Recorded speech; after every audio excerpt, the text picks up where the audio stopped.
Hello, everyone. What is going on? My name is Timpedia, and welcome to the 2019 year of the TNT podcast. Congrats, podcast was uncanceled. Also known as somehow. Episode 64? Sponsored by Nintendo. I wish. I wish it was sponsored by... No, that's such a double-edged sword. What, claiming to be sponsored by Nintendo or letting Nintendo 63. get into you? 63, I lied. All right. Next week with Nintendo 64 special. On fine. my right? Yeah.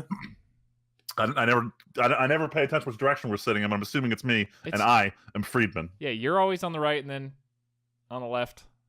It's always Because I am no right-hand man. Oh my god. No, I am he's my just right-hand man. Tyler. Yeah, you realize we each have a right We're hand like if we're a triangle triangle. staring at each other. Well, I don't have a right hand. I have two lefts. What a If you only fucking paid mutant. attention. Kill the fucking mutant. Wow! Jesus! Jeez, that reminds me of this guy at this party I went to. Reminds you of something. Yeah, because it's fucked up. I was talking to my friend the other day. She, like, a friend of hers or a friend of a friend brought her boyfriend, right? And I went to shake his hand. I'm like, oh shit, this dude's missing some digits. And so she told me, like, I was like, oh yeah, like the dude has got no fingers, right? And she's like, wait, what? I was like, yeah, he didn't have any fingers. What the fuck, Tyler? I'm like, I'm being serious. She's like, I wasn't that drunk. I'm like, clearly. Welcome to 2019, everybody. He's got nubs. He was nubbins. So one of the guys in my Magic play group actually had an accident at work, and he lost like half his pinky and like the first knuckle of a ring finger. So that happened when I was working at the deli. Someone cut off part of their pinky, and I had to come in. He was working at a pizza place cutting stuff too. Yo, for real, people gotta be careful. And he all the time jokes about being careful when you order pizza from there. Ugh. Dude, this guy hepatitis. No, this guy's really. This is one of the good guys in my group, and he constantly jokes about it. He's like, high five. Oh wait, like he does it to himself. It's great. Speaking of needing a hand, Yeah, go ahead. Right in the first topic. Respawn is thankfully hiring for a project other than their other project we're going to talk about later. They're hiring for Titanfall 3 apparently, and thank God that EA didn't fucking close this studio after Titanfall 2 didn't sell as much as it needed to. Holy shit. I can't imagine how close they must have been. Dude, so this is like almost every series under the sun gets worse over time, or at least goes up one game and then down. Fucking, it's the EA curse. They buy good IPs and then they kill them, and they're like, "Huh? Why didn't it do that well?" Don't worry, Freeman. We'll talk about that in the 2019 preview when we get to Star Wars games. But regardless, Titanfall 2 was such a fantastic across the board game. I wish, man, it's gonna be shit. You know what else is going to be shit that EA is producing? Anthem. You know what? Dev Studio is going to be dead because of it? BioWare. But see, the problem is BioWare has... dead. See, but no. It's The over. problem... Tyler, okay. In reality, it's been dead. Like, it's been gone. Yeah. But in terms of actually closing, EA's never going to get rid of the BioWare name. At least, it would take like another Anthem or two. It's just going to leave the name, but it's going to be this zombie husk. Did we forget Andromeda, though? Did we forget? No one forgot it. Forget Andromeda? I drink to forget Andromeda. Legitimately, people did like the emergency, like slap the escape pod button, like just get me the fuck out of here button and forget about this shit. It's like fucking crickets, I swear. I don't hear about that game anymore. Yeah, because no one liked it, and then dead. Yeah, and then, but we got Andromeda coming out. I'm sure. No, it was the biggest thing ever. Everyone was like, "Oh my god, new Mass Effect, new graphics," and then. But anyway, we're getting off topic. This is about being excited for what hopefully is going to be a fantastic game. This is about shitting on EA. They could literally just repackage all the systems in Titanfall 2 and somehow make it look better and just pretend that it's Titanfall 3. And everyone will be like, oh my god, everyone said Titanfall 2 was so good, let's finally play 3. And then they just end up playing 2 anyway. Tim, I'm going to tell you, don't just give up hope, son. Just give it Tyler, up. I'm not letting you drag me down with you motherfucker. Just give it up. No, because Speaking I of can't trust giving up, EA. no, dude, you're not wrong. I'm seriously gonna have a conversation about it when we get into the actual year 2019 preview, because I do have a Star Wars thing I need to talk about because of what I did this weekend. No, I don't. This is legitimately something new that happened this weekend. I want to talk about it later, but I gotta hold out hope for The fact that EA hasn't absorbed them yet is what gives me hope. If they were absorbed like BioWare, then I'd be worried. But the fact that Respawn gets to exist as its own entity still means I'm less. I hold out just a nugget. Sounds like the Blizzard crushed. hope. Speaking of crushing crushed. hope, though, let's crush all the tech hope. This isn't crushing hope. This is a moment of hype. CES 2019, despite the fact that literally no one has talked about it leading up to it, is well underway as of the recording of this podcast. We were talking about before we recorded, but none of us knew this was happening, and suddenly my feed was exploding with Yeah, I had no. YouTubers with always RGB listening. equipment in the background. What, Tyler? What was that? It's like because Google's always listening. Oh.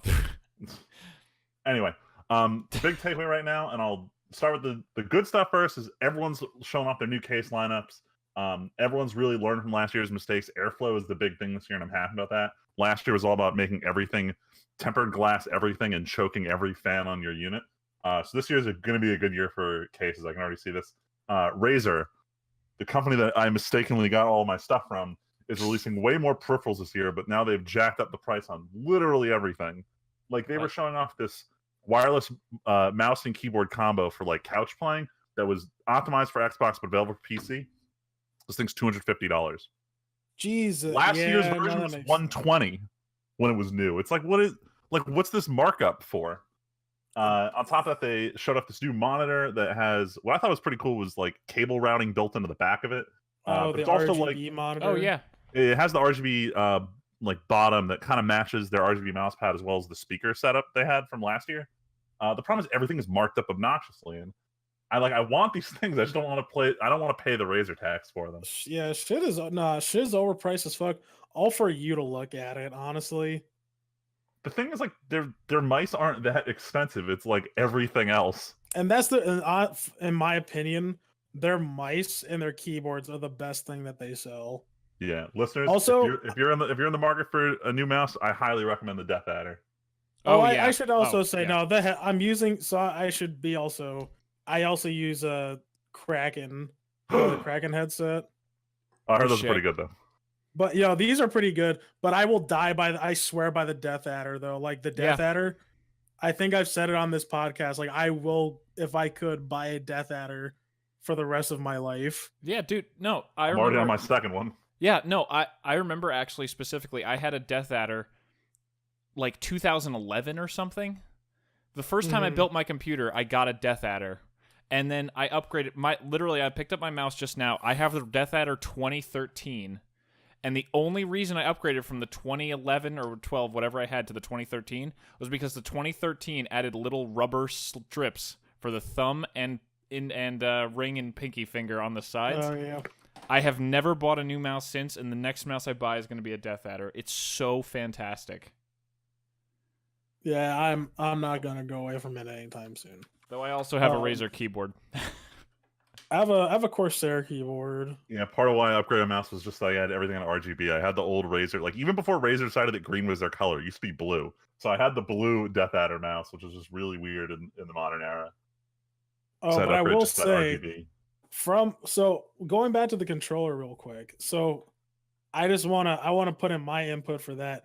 I honestly I don't recommend, from personal experience, buying like brand new Razer peripherals. Like give them a few iterations before you buy them. Yeah. Because I bought an Xbox 360 controller, which by the way was actually really I did good. too. I did too. I had that with the wired bumpers, one, right? Yeah. Yeah, it was good until like everything started breaking on. Yep. I haven't used it in a long time, but yeah, dude, you're dead on the money. I bought that first gen one because I was like, I want a wired controller because I'm playing more on PC, and it has a nice long wire, and it's light because it didn't have that battery pack. It was so light. It was light. So I was a piece of shit. So I played Halo a lot, and I remapped the buttons Oh hell yeah, dude! Right. So Nice. for like a better bumper jumper experience, because you know, back then you can't really do bumper jumper now, where you could jump while having thumbs on the you know the stick the whole time.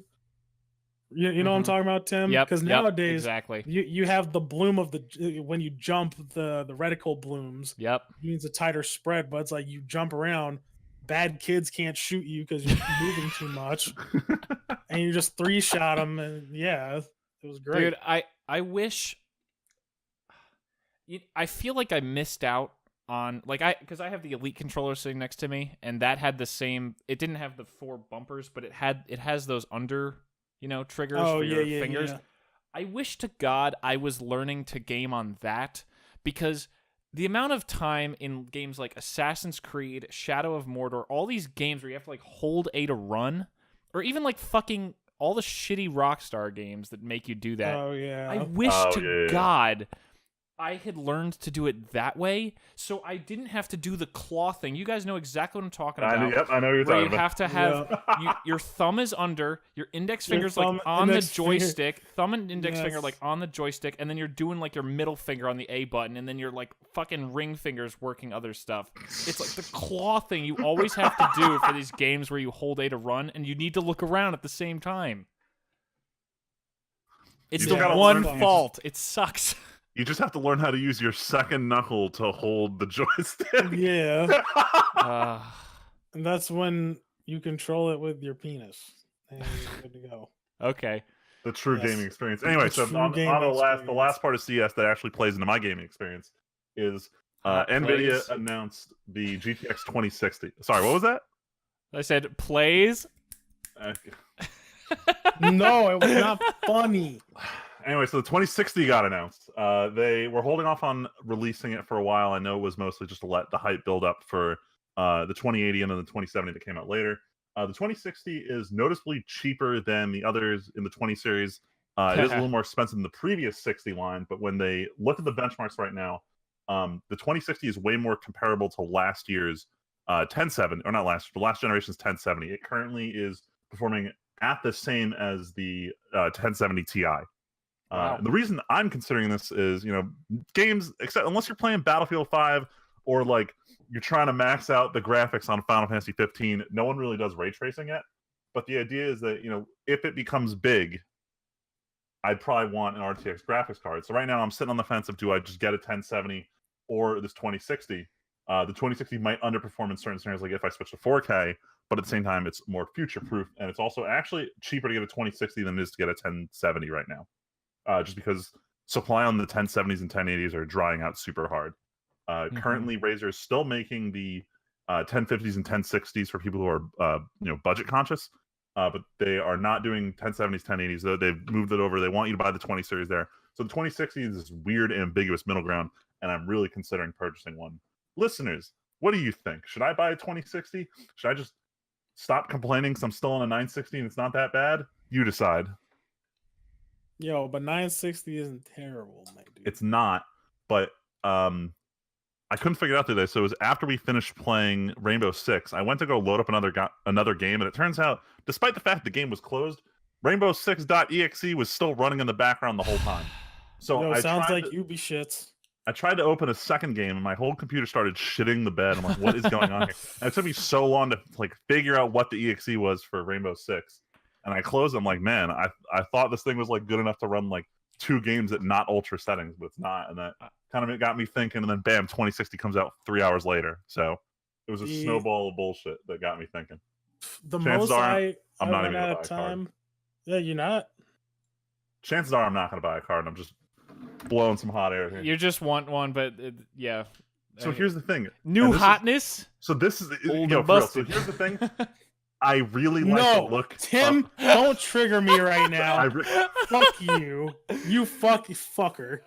So I really like the heat sink shroud look they have on the NVIDIA edition of these graphics cards, and I'm about to switch my case over to one that's all glass side panel, and my current card is ugly as fuck.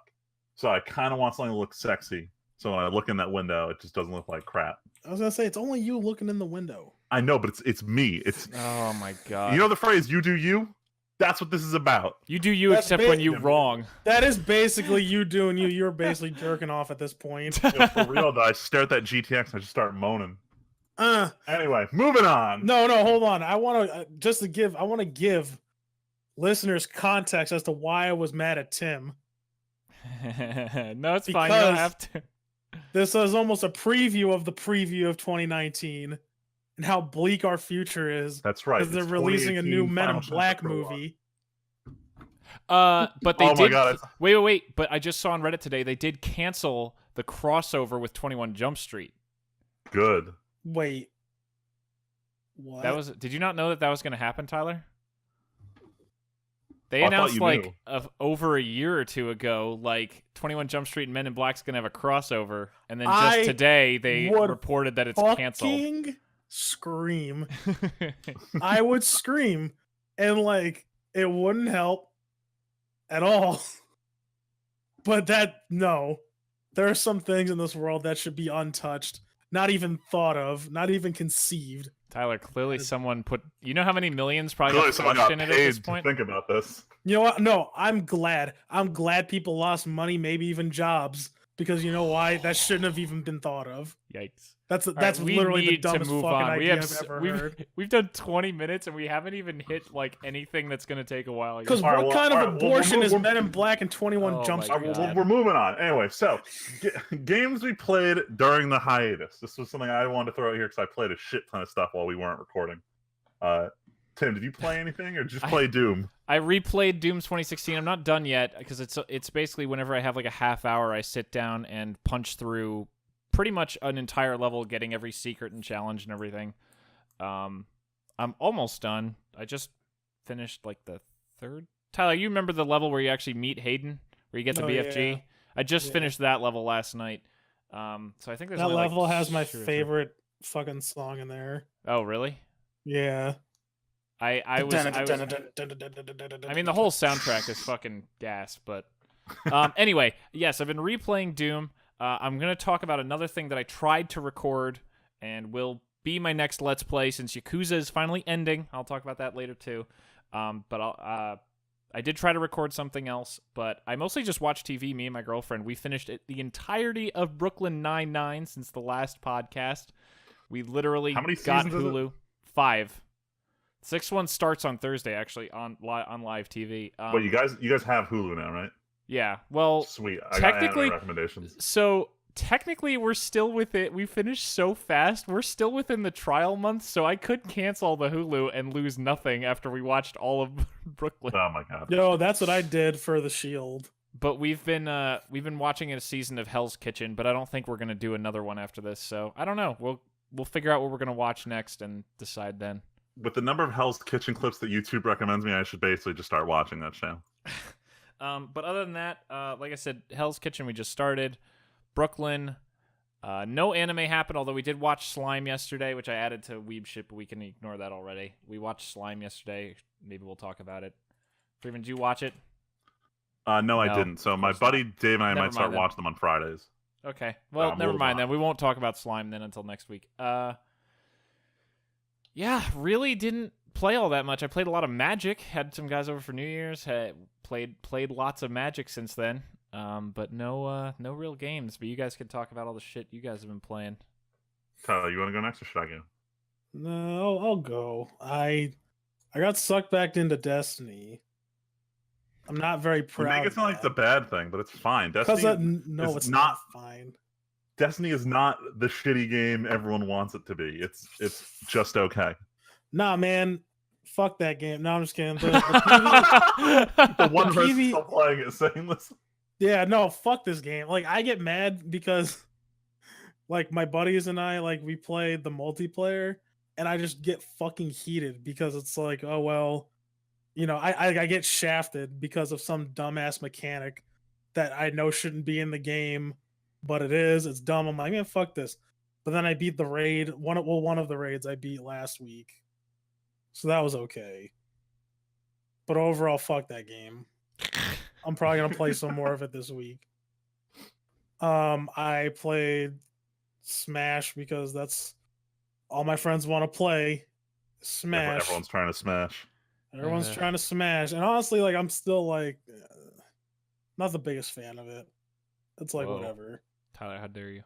Yeah, I know, right? Like I don't know. Yeah, I think honestly it was just fatigued. Did you feel the same way about Smash 4? Yes. Okay, yeah, I was gonna say this game is not different enough to really change your opinion if you didn't like 4. So that's really understandable. It's a very similar game. But then I was the major game I played was Spider-Man. Spider-Man. I'm dying to play this game. If you like open world, like yeah, I gotta say this is the best superhero game I've played since like Batman. Oh. It's Dude, so I've said this God of War are the reasons I would like not say no to a PS4, but I just can't. I can't. No do it. lie, I cried at the end of Spider-Man. Oh, is the story actually good? The story's really good. Like, I just want to play because the gameplay looks tight. Oh, listen, I played this game for the story. Oh my god. And then like it keeps going. I'm like, oh, this is pretty good. And then Leslie's watching the ending with me yesterday, and she's like, what the fuck, Tyler? I'm like, she's like, what? How are you playing these games? Why are you playing these emotionally compromised? I'm like, I don't want to. I just want to play a fucking Spider-Man game. I want to swing around the city, motherfucker. Yeah, there's a fucking Spider-Man game. I just want to fucking swing around, kick the shit out of bad guys. Literally, I didn't expect it. I didn't expect the quality of writing. And then to make me feel the way I felt, I was like, geez. Damn. God damn. And then when they thought they couldn't, like, you thought I survived another day, and then they're like, what? You still breathing? And then they kill you. Some more. And they try to make it all happy, but no, you're already too emotionally compromised to do anything else. Yeah, I recommend Spider-Man. Solid 8 out of 10, at least. Nice. It's okay. I'll just jump Probably 20 gonna play. years in the future when there's a PS4 emulator that actually Just works. get a PS4, Tyler, Timothy. Tyler, I can't afford to drop money on that right now. You can't afford to But Ravnica Allegiance is coming out in like a month, right? Yeah, so I'm not dropping any money on that. You not buying any new cards in that set? I have store credit. Listen, Okay, you know what? That's I also have tons of trade-ins still. I have a Teferi. Before too long, that's gonna be $100 bill that I'm sitting on right now. So all right, yeah, I know we're not talking about Magic We'll right now, but how much does that card cost? The store when I went on Saturday had a $60 or $70 one in the case, and I'm pretty sure that's not much more than online. We're talking about Magic a little bit in the preview, so we'll deal with it then. Oh Jesus! It's a $50 bill. Even at their bullshit trade-in prices, I could get at least a $30 for it for no effort at all. But anyway, we're not talking about Magic. Freeman, what'd you play? Tyler, aren't you done? Was there? Yeah, I'm done. That's it. Okay. So I crossed off the list of all the things that I told the listeners I was going to play every week in 2018, and then didn't. And this was my New Year's resolution: was spend the first 3 days doing the shit I said I was going to. So first of all, I beat Doki Doki Literature Club in a day. Okay. That was emotionally compromising. That game was fucking weird. I loved it, but that game is hard to play. The first 2 hours are very boring, but then once it hits like this one moment, the rest of the game was the most like surreal meta video game experience I've had in a while. Like, if you like the Stanley Parable, this is like the same kind of thing. Parable turned up to 20. Parable, nigga, parable. Sorry, I see that word and I think parabola, which has to be pronounced that way. Anyway, moving out of Doki Doki Literature Club, I took the deep dive on Kingdom Hearts because I'm getting real excited for Kingdom Hearts 3, the game that doesn't exist. So I fired up Kingdom Hearts 2.8 Final Chapter Prologue, and I first went and played Kingdom Hearts 3D Dream Drop Distance, the game that I bitched about, and I think it was the very first episode of this podcast where I complained about the whole time constraint mechanic. Probably. And for the most part, I figured out how to mitigate it. There's this item that you can use throughout the game that just like kind of resets your timer. It's a pain in the butt to keep using, but it let me like actually accomplish something. And it was all fine and dandy until I got to like the last world in the game, and I like I spent a shit ton of time on Riku, and I'm like, all right, so the longer you spend on one character, when you swap to the other one, you get bonuses. So I like snapped the fuck out of Sora and said, all right, I'm gonna do Sora's thing in one go. And I teleport to the world, and the story forces you to immediately fall asleep when you enter that world. So I lost all my fucking bonuses. I swapped back to Riku, who's now on like the shortest fucking timer in the universe, and they give me this bullshit RNG boss fight where he has this move where so they use this like, I'm gonna get a little technical with it real quick, but like they use this shadow effect. So if you're in the battlefield you're on, if you're more than half the field distance away from the enemy, you can't see him. He doesn't render. And he has this attack where it moves very fast. So you need to see his startup animation. So you need to be close to him to see it. But if you're close, he's just gonna hit you. So you have to stay far away and guess when he's gonna use it. And if he uses it, it knocks you in the air and deals 99% of your health bar. Nothing you can do about it. And now the question is, what attack does he do next? If he decides to fuck around at range, you can heal. But if he starts doing his melee combo while he's doing this bullshit 99% move, when you drop out of the sky, there's until you hit the ground, you cannot react to it. Wait, and his melee attack can hit you while you're in the air. I fucking zoned out. You're talking about Sephiroth. No, I'm talking about this fucking, what is it called? Like the anti-heartless black coat or something? Because you just literally described Sin Harvest. Is that the same thing? Literally the same exact. So this is why I don't do hard boss fights in Kingdom Hearts, because they were just these bullshit you can't get out of it attacks.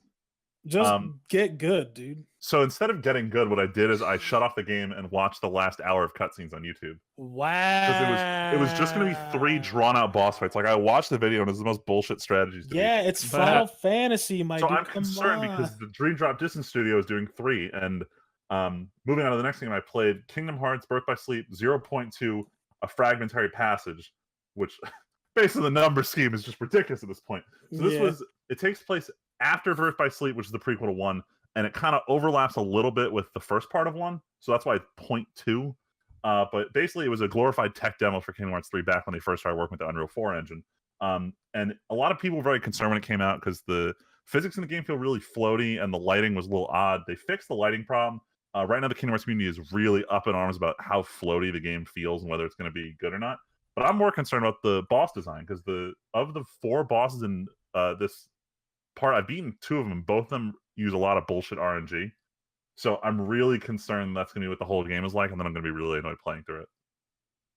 But the last game was I started playing Rainbow Six Siege with these 2 losers. Yeah. And that game was a lot of fun. So we might actually just play that after this podcast. Yeah, I don't know when. After the podcast, we might play it a little, because I don't know when we're gonna try to find time to record it, because SWAT, people really like SWAT, and Rainbow Six is a little faster, but also still really similar. Intense, so. And we definitely move around faster in that game. Yes, there's a lot less crawling around. A lot faster. But you do still die really fast if you fuck up, especially on the higher difficulties. It's fine. I'm actually able to use use the aim I acquired in Counter-Strike, because there was literally 0 aiming in SWAT 4. Oh all right, let's fly through this Weeb shit, because we're going fast. We're trying to do a fast episode today. So this week is the start of the 2019 winter anime season. For the last week, everything has been on hiatus. If something was continuing, no new episode. Everything ended, nothing new started. This was the most boring week to be an anime fan. But for Luigi, it was catch-up week. Babies. He's watched like 8 shows this week, and I was like, fuck it, I'll play Kingdom Hearts instead. And that's what I did during this week. But the big highlights, and I don't want to talk about too much stuff because we are going to talk about 2019, but I'll bring up the big ones. Goblin Slayer ended. The ending was really good, and they ended with a card saying Goblin Slayer will return. So what does it mean? Jack shit, but it's way better than not telling us anything. So there's high hopes. Everyone really liked Goblin Slayer, despite the controversies. But that leads into this season's potentially controversial show. So Crunchyroll's been hyping this up for the last 6 months because they were the co-sponsor of the show called Rising of the Shield Hero. And they co-sponsored while they were still working with Funimation. So Crunchyroll has sub rights. Funimation is simuldubbing it. But Crunchyroll got an early preview of the first episode.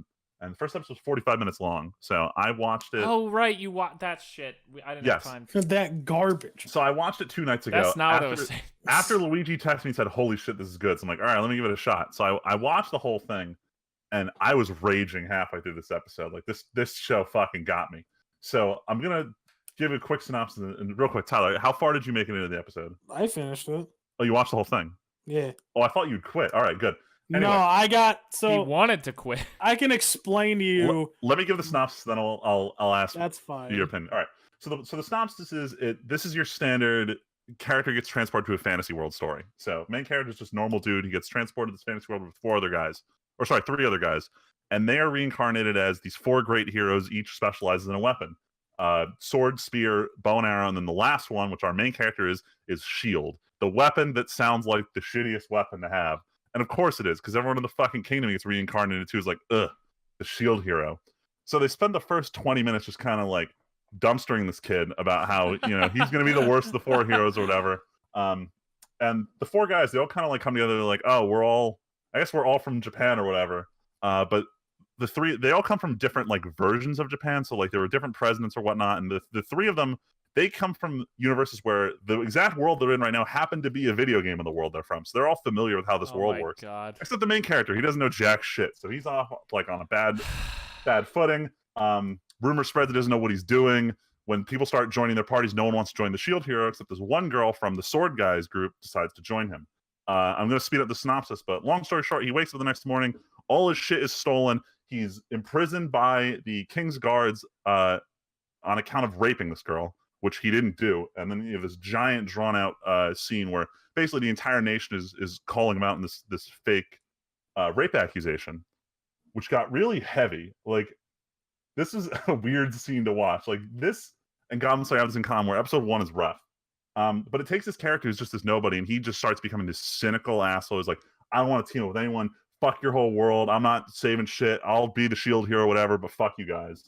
And he people try to team up with him, but he's just being an asshole to everyone. I like this because this character is super cynical. But at the very end of the episode, he kind of finds his way around needing a party of people when he can't trust anyone in this world. And he finds out that slavery of demi-humans, so like humans who are like mixed with other species, slavery is legal in that universe. And so what he's basically going to try to do is he's gonna buy slaves, and he's going to create a party out of demi-humans. Slaves. So this, I can feel this coming a fucking mile away. This is the show that's going to get all the articles written about it because of the glorifying slavery and the whole false rape accusation thing. This is a weird first episode, but I really like it, and I cannot wait for episode 2. I think Luigi feels the same way. So Tyler, how did you feel watching the first episode? So I immediately didn't like it because I'm like, man, another fucking weeb who's gonna become a hero from another dimension. This is gonna go great. Like, honestly, like, I know that's never the premise, right? Or like the main story, but I was like, I'm actually getting kind of sick of this. I also really don't like different dimensional stuff. I was like, you know what? I really don't like it. And I was texting these 2 about it. But I was like, you know what? That's not fair. I'm gonna give it a chance. Blah blah blah. And then like I knew some weird shit was gonna happen with the girl. Yeah, it was right? kind of obvious that something good wasn't gonna happen there. Right. I was like, man, like this chick is totally taking him for a ride. I'm like, this is a fucking dumbass. I was like, this is a dumbass story. I already know what's gonna happen. And then that whole scene goes happen, and then like my blood started getting hot. For real, that scene pissed the fuck out of me. Like, it pissed me out, like, not just because I'm like, oh, this is fucking, like, it's a very personal thing that has happened to me before. Oh. Yeah, like it's kind of realistic. It's realistic, and like, he reacted almost any way that like any kind of person would. And like, this is where I was like, oh, this is fucked up. But then I was like, I stopped and I looked at it. I was like, this is a good opportunity to bring up a subject that doesn't really come up ever in media, right? Like, yeah, they could do something good here. And the way they're handling it is like, yeah, he becomes like a little bit like, fucked up. But he's like, all right, you know what? Fuck it. They think I'm the bad guy. All right, I'm gonna let them believe I'm the bad guy. I am the fucking bad guy. I was like, oh shit. Oh fuck. Like there was the one scene, right, where he comes back with all the low level monsters. Oh, and he goes to that shopkeep and he's like, yo, how much do you want for these like balloon corpses? Oh, 1 copper piece. You gave that last guy, 1 for 2. Nah. And then he's like, yo, fucking, you're gonna give me money. He's like, oh, please, because he like pulled the live balloons out. He pulled these monsters out of his cape because as a shield hero, he can't feel pain. And he can't fight because he doesn't have any offensive strength. So he's literally just hoarding these monsters that are like stuck onto him that he just can't feel the pain from. He's scaring people with them. Like, yeah, he's just like, yo, and he's like, he's like, yo, tell your friends about me. I was like, Jesus Christ. I was like, this is awesome. This dude's a badass. I like this. And like he started keeping it 100. Like I was like, you know what? If they can consistently make it like this, where obviously I want some character development. Yeah, like, I don't think he's gonna stay that way forever, but I think we're gonna see an interesting first arc at least.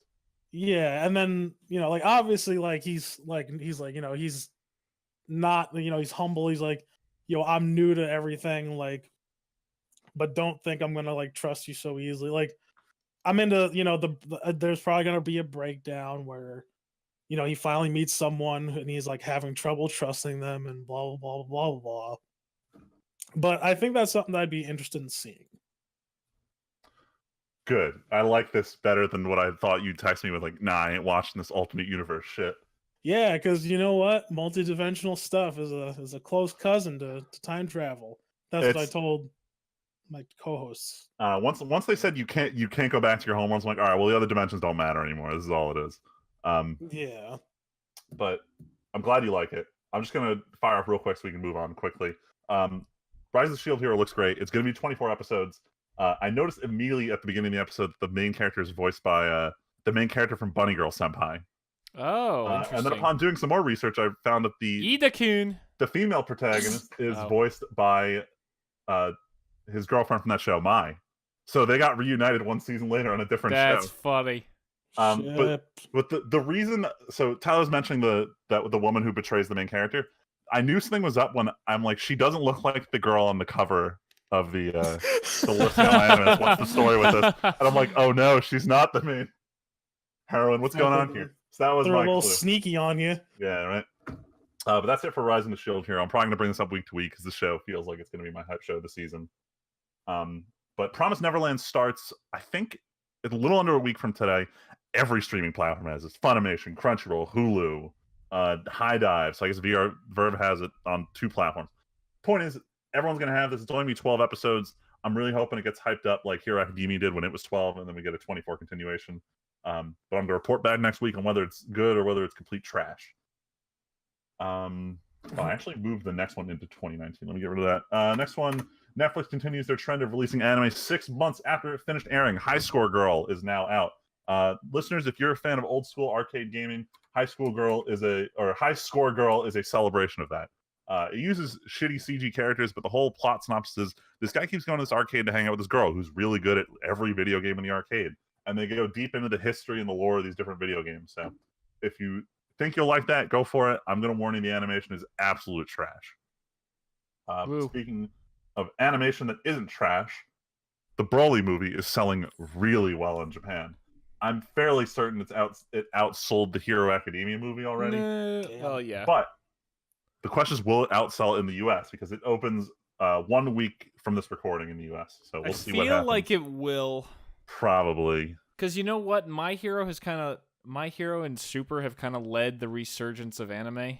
Yeah. But there's a lot more people in our age group who watched Dragon Ball in school and then kind of gave up on anime, and now they're going to be like, it's fucking Broly again. Yeah, there's a ton of people who didn't watch Super who are just be like, oh, it's DBZ, let me go watch this. And be like, what the fuck is this blue Super Saiyan shit? I better watch the show and figure it out. Next one. This one was weird. So I was following the manga very briefly. This manga called Fire Force, which the first time I read it, it's about firefighters. I'm like, all right, I guess it's really hyper realistic. Nope, it's about firefighting, but the firefighters have bullshit superpowers. So I think this is going to be the greatest anime ever made, and It's getting an anime adaptation in 2019. So there's been some details out. We know what the character art is. They announced the voice actors. I don't think they've announced a season yet, but I'm willing to bet it's coming out in April. But that was all just revealed this week. So before this, we thought like, oh, it's really far out. Now it's like, here's all this production material that we withheld from you because it was New Year's. So we got that going. Crunchyroll announced that the Konosuba dub is releasing, I believe, in a week. I didn't know they were dubbing it. This was part of their partnership with Funimation, so Funimation did the dub. It The has never-ending partnership that fell apart. Look, the problem is they like budgeted out for 6 months and then they broke up. So it's like, you know how like when a couple wants to get a divorce, but like they still have to see each other in court. Like this is what's happening right now with Crunchyroll and Funimation, and Konosuba is like the child that they're both like barely fighting for custody for. So the English dub is coming out. I'm indifferent. I'm happy that it's going to get more exposure, but I'm not a fan of most of the voice cast. Oh, really? Yeah. So there's a couple voice actors who've gotten prominence over the last couple of years who I'm just not a huge fan of the voices they use in anime because it sounds like they have very over the top cutesy voices, and I don't like that. Oh, boy. And then the next one, someone wants to talk about Baki on Netflix. Yeah, it's bad. What? Oh, really? It's bad. What is Baki? It's really fucking bad. So there's It's this like overly masculine show. it's basically Okay. JoJo. If like JoJo animation, if like it was about just people fighting, and it's super dumb. Like my buddy Okay. wanted me to watch it, and the synopsis is right. It's a direct sequel from this anime manga that came out like years ago called Baki the Grappler. It's about this super buff high schooler I who feel wins like this I've heard like of this. underground. It's like A lot of people quote-unquote talked about it in their old. 2019 anime reviews. What, the Yeah. new one? Yeah, the new one. Yeah, it's a direct sequel where like all the fighters from this underground like tournament get together with like all of these death row inmates, and they all come together and they're like, "Yo, we're gonna fight to the death." And I'm like, "Yo, this is pretty cool. I'm kind of like, up for this. This is kind of like that Bruce Lee movie or whatever. That's cool." And it's just bad. Like I can't describe it. Like the plot's like all over the place. The action's all over the place. Like sometimes it has like good scenes, but the way they break it up is like super bad, and I don't like it. Interesting. I could go more in depth if you want me to for your minute. Yeah, we could talk about it off the podcast, but I was like debating on watching it, but now I'm gonna just I lower don't it way down on my think- priority list for now. Yeah, I don't think you would like it. I would not recommend it to you. Interesting. Hmm. I do like trash anime though, so I'm not sure Oh about that. my- Like it's like hyper violent, and then but like the way they carry on with it is like this is just lame. This is just like it's not Damn. even just excessive. It's just like like what is It's like this? not what am I enjoyable to watching? watch it. Like Kiss of after a fucking while, death. yeah, like well, there's like one like their characters like they're fighting and some kind of crazy shit, and I know they're supposed to be like hard asses and everything, but after a while, you're just like actually like why like can you just die so we can move on with the story, please? And it's only fucking what 13 episodes, and it's all fluff. Yeah, no, I don't recommend that to anyone. Damn. Okay. Yeah, not to a single person. Oof. All right. All right, Well, well, last thing I'll put on the Weeb shit. Oh. Luigi my- is currently watching Darling in the Franxx, and he messaged Oh. us the other day, and he's like, "Hey, Darling in the Franxx isn't that bad." I don't know what you were flipping out of. I'm like, "Wait, what part are you?" He's like, "I'm on episode 6." I'm like, "You're on episode 6. Give it time to get worse. Get back to me when you're halfway through." So we'll see if we can get him on to give us live feedback after he finishes that. But that's it for the Weeb shit. all right. Well, we are gonna Yes, we are. end there for the rest of the night. Goodbye. No. We're gonna take our break because I need to go get some water. I don't know about you Same. guys, but we are gonna settle in for. It's supposed to be short, but it's gonna take forever to get through all this shit. Everyone I mean, just yo, control if you yourself want to and be don't short, linger we on can the topic. railroad. We can Yeah, do we this. can railroad. We can railroad in like 2 minutes for this, but we're gonna go over. So last episode we ended 2018 with the 2018 review roundup of everything that we thought was great in the year. This time, we all went through 2019 and made some lists of some movies, TV, mostly anime, of course, and games that we wanted to talk about that we are excited for in 2019. So when we come back in a second, the 2019 preview, and we're back. Ready to do our 2019 preview, but first, A word from our we gotta do sponsors. we have just a tiny bit of housekeeping because something happened in 2018 in the last Under the Wire. Speaking of Spider-Man, like Tyler was saying earlier, one of the Transition. already I'm just gonna say this is already one of my favorite animated movies of all time. Spider-Man Into the Spider-Verse. God, that movie was fucking so good. Right. So I wanted to see this movie, but my friend's like, no, let's go see Aquaman. It's live action, and They're dumb. I'm aware. Now that said, Aquaman wasn't that bad, but I'm upset I didn't see Spider-Man. Nah, Aquaman was the better decision. Tyler, are you being serious right now? Yeah, of course. Okay, you're kidding. Freeman, Spider-Man's garbage, dude. All right, Freeman. I've heard actually that Aquaman's not horrific, but Spider-Man. Nah, Spider-Man is good. Spider-Man was. If Incredibles 2 didn't come out this year, I would say Spider-Man 2 is the best anime movie that came out this year. I would say it's still the best animated movie this year. That's fair. I think I'm not even going to continue with it. Golden Globes. You know what I think is the real what? Yeah, it won the Golden Globe. Yeah.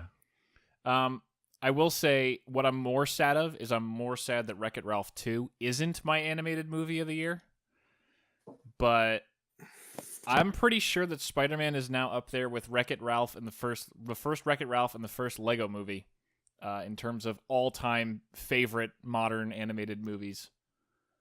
Like, I'm glad you put modern in there. I was about to roast you about some old-ass Disney movies that I love. No, yeah, there's the old Disney movies, but like honestly, it's not that they don't matter. You know, it's almost like it's just something you don't think about that much. Yeah, like it's not a thing that I watched and was exposed to when I was old enough to really process the whole thing. Like I still listen to the soundtrack to this movie every single day. It's so fucking good, and the movie is so gorgeous. The story's great. I just don't even want to. I don't want to talk about it anymore. But it's fucking go see Spider-Man Into the Spider-Verse. Tyler. What I was gonna say before was, Mother's Basement did videos both about the He did a video about the Spider-Man game, saying this is the best Spider-Man thing in years, and then immediately 2 weeks later made a video saying, actually, I don't know now because Into the Spider-Verse also came out, and I don't know which Spider-Man thing is better now. In terms of just Spider-Man, do you prefer the game or the movie, or is it too far apart and unrelated to really judge? It's difficult for me. Would you say they're close? Yes. So I'll tell you what. Right, I'll give you not my answer. Like it's kind of difficult for me, honestly.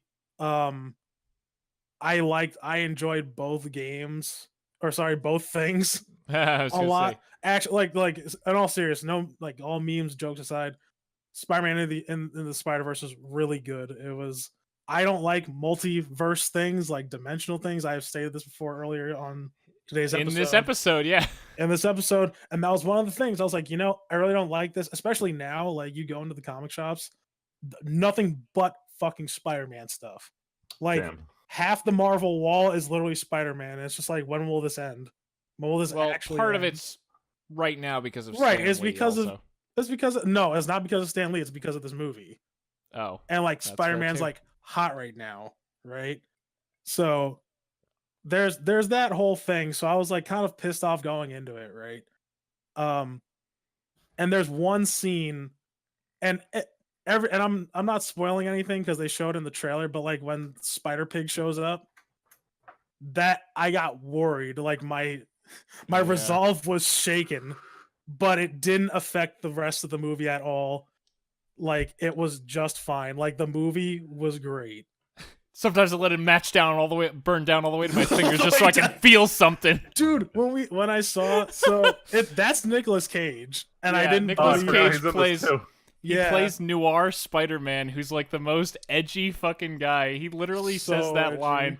Sometimes you let a match burn down to your fingertips just so you can feel something for a second. I died at that part, but like in all seriousness, I would recommend it. I honestly can't give a good which one, but my buddy who is #1 Spider-Man dick rider, #1. Okay, I've number one dick rider. Like I've seen him. When I live with him, he literally subscribed to all the Spider-Man comics. He knew everything. Are you talking about Manny? No, not Manny. No, okay. Manny doesn't buy comics. You said lived with him, so. Oh no, my roommate. That's right. It was me. It was me the whole time. Former roommate. He said, I quote, Spider-Man Enter the Spider-Verse is the best Spider-Man media ever created. Wow. I was like, what? And he's a DV guy too. He like went to school for digital video effects and shit. Dude, the movie's gorgeous. The It's movie is actually gorgeous. fantastic. It's I good, don't the think I've writing's ever good. seen I don't think I've ever seen anything so perfectly represent a comic book in outside of an actual comic book ever in my Yeah. entire life. You could literally like there's video games like the old Max Payne games, video games that have comic book panels don't look as much like comic books and what the world would look like as this movie. And you know what? I barely even noticed that the headphones that Miles was wearing was Sony product. Of course. Of course.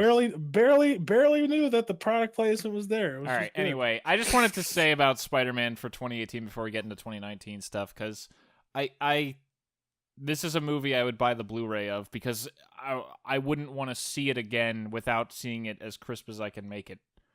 Because so much of the visuals, there's so much color and the way the way they made it lines look are like a comic book. But actually, it's the best way to put it. It's fantastic. Like fucking what's his name? Tyler the villain. Oh, wait. Oh, Kingpin? Kingpin. I couldn't think of it. Yeah. Like he's Freeman. He's literally the size of a truck, and he's just in a world jeez. where everyone else is human sized, and it works perfectly. You totally because he just is this giant, intimidating guy. Yeah, that's what I was okay with. Like when they made him that Yep. big in the movie, I was like, I'm okay with this because in any Yep. other thing that Kingpin like is depicted, he takes up like 2/3 of the panel, and they do it on purpose. Like Freeman, even one in of the his- show, One of his first shots is literally he walks up to the camera and he covers the entire camera, so the whole thing is black except his head is kind of floating at the 2/3 area, and then you see like the tie and everything.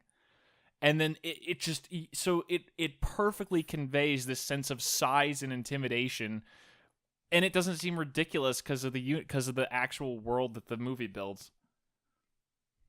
It's great. What's Anyway, the character's name? Kingpin. Oh, you're looking at it? Yeah, I just want to see this picture because you're describing it. I'm not really. it's got to be one of the pictures that show up. It's like a I'm pretty gonna defining check. moment in the movie. Jesus Kingpin Christ, split. this guy's an absolute unit. Yeah, see? You just like you look and immediately you just see, What the fuck is this? dude, he's so massive. It's great. All right, moving on. Anyway, yeah. Also, another thing. So, 2019 preview. Before we get to this, is only going to take a second, Tyler. I promise it'll be relatively painless. For 2019, Freeman. I don't know about you, but I am really excited to see where Magic goes this year because Morrow kind of hyped it up, so I'm excited to see what they're doing. Ever since Dominaria, they've been on the turnaround, so things have been Yep. looking good for Magic lately. we started I- 2018 not feeling great, and 2019 is totally different. I Yeah, feel like 'cause 2019 is starting on the right foot. I thought you were gonna make an Avengers 2, Oh, Infinity no. War Part 2 joke, Oh, but God, not feeling no. so great. Mm-mm. Like legitimately, we were in the middle of what? Ixalan coming out? Yes, we were halfway through that block last year. Yeah. And that was kind of cool. Had some cool stuff, but we had also had the leaks. So we knew a lot of what was coming early, and dinos weren't that cool, and we still had Kaladesh, which was ruining standard. But Yeah, I think Ixalan was fine, but standard was fucked regardless. It kind of Yeah. overshadowed Ixalan as a But whole. now, like, everyone online is like, standard's going great right now. Modern kind of is the problem. Legacy's great. Commander's always fun. Modern's There's always cool stuff the coming all problem. the time because we're on Ravnica right now. Everyone's not complaining about it anymore because things are like all the cards are really cool. Now the only controversy is really about that they're really funding Magic the Gathering Arena and the question of whether it's going to impact paper. That's probably like the only cloud Yeah, looming there's- over. But in, yeah. terms of the game itself, it's looking like a healthy 2019. Yeah. So anyway, we're gonna move into the actual 2019 preview of individual things. 2019. First off, we have movies. And we're going to try to literally do like a minute a bullet point with these. Obviously, first, we have the Marvel block.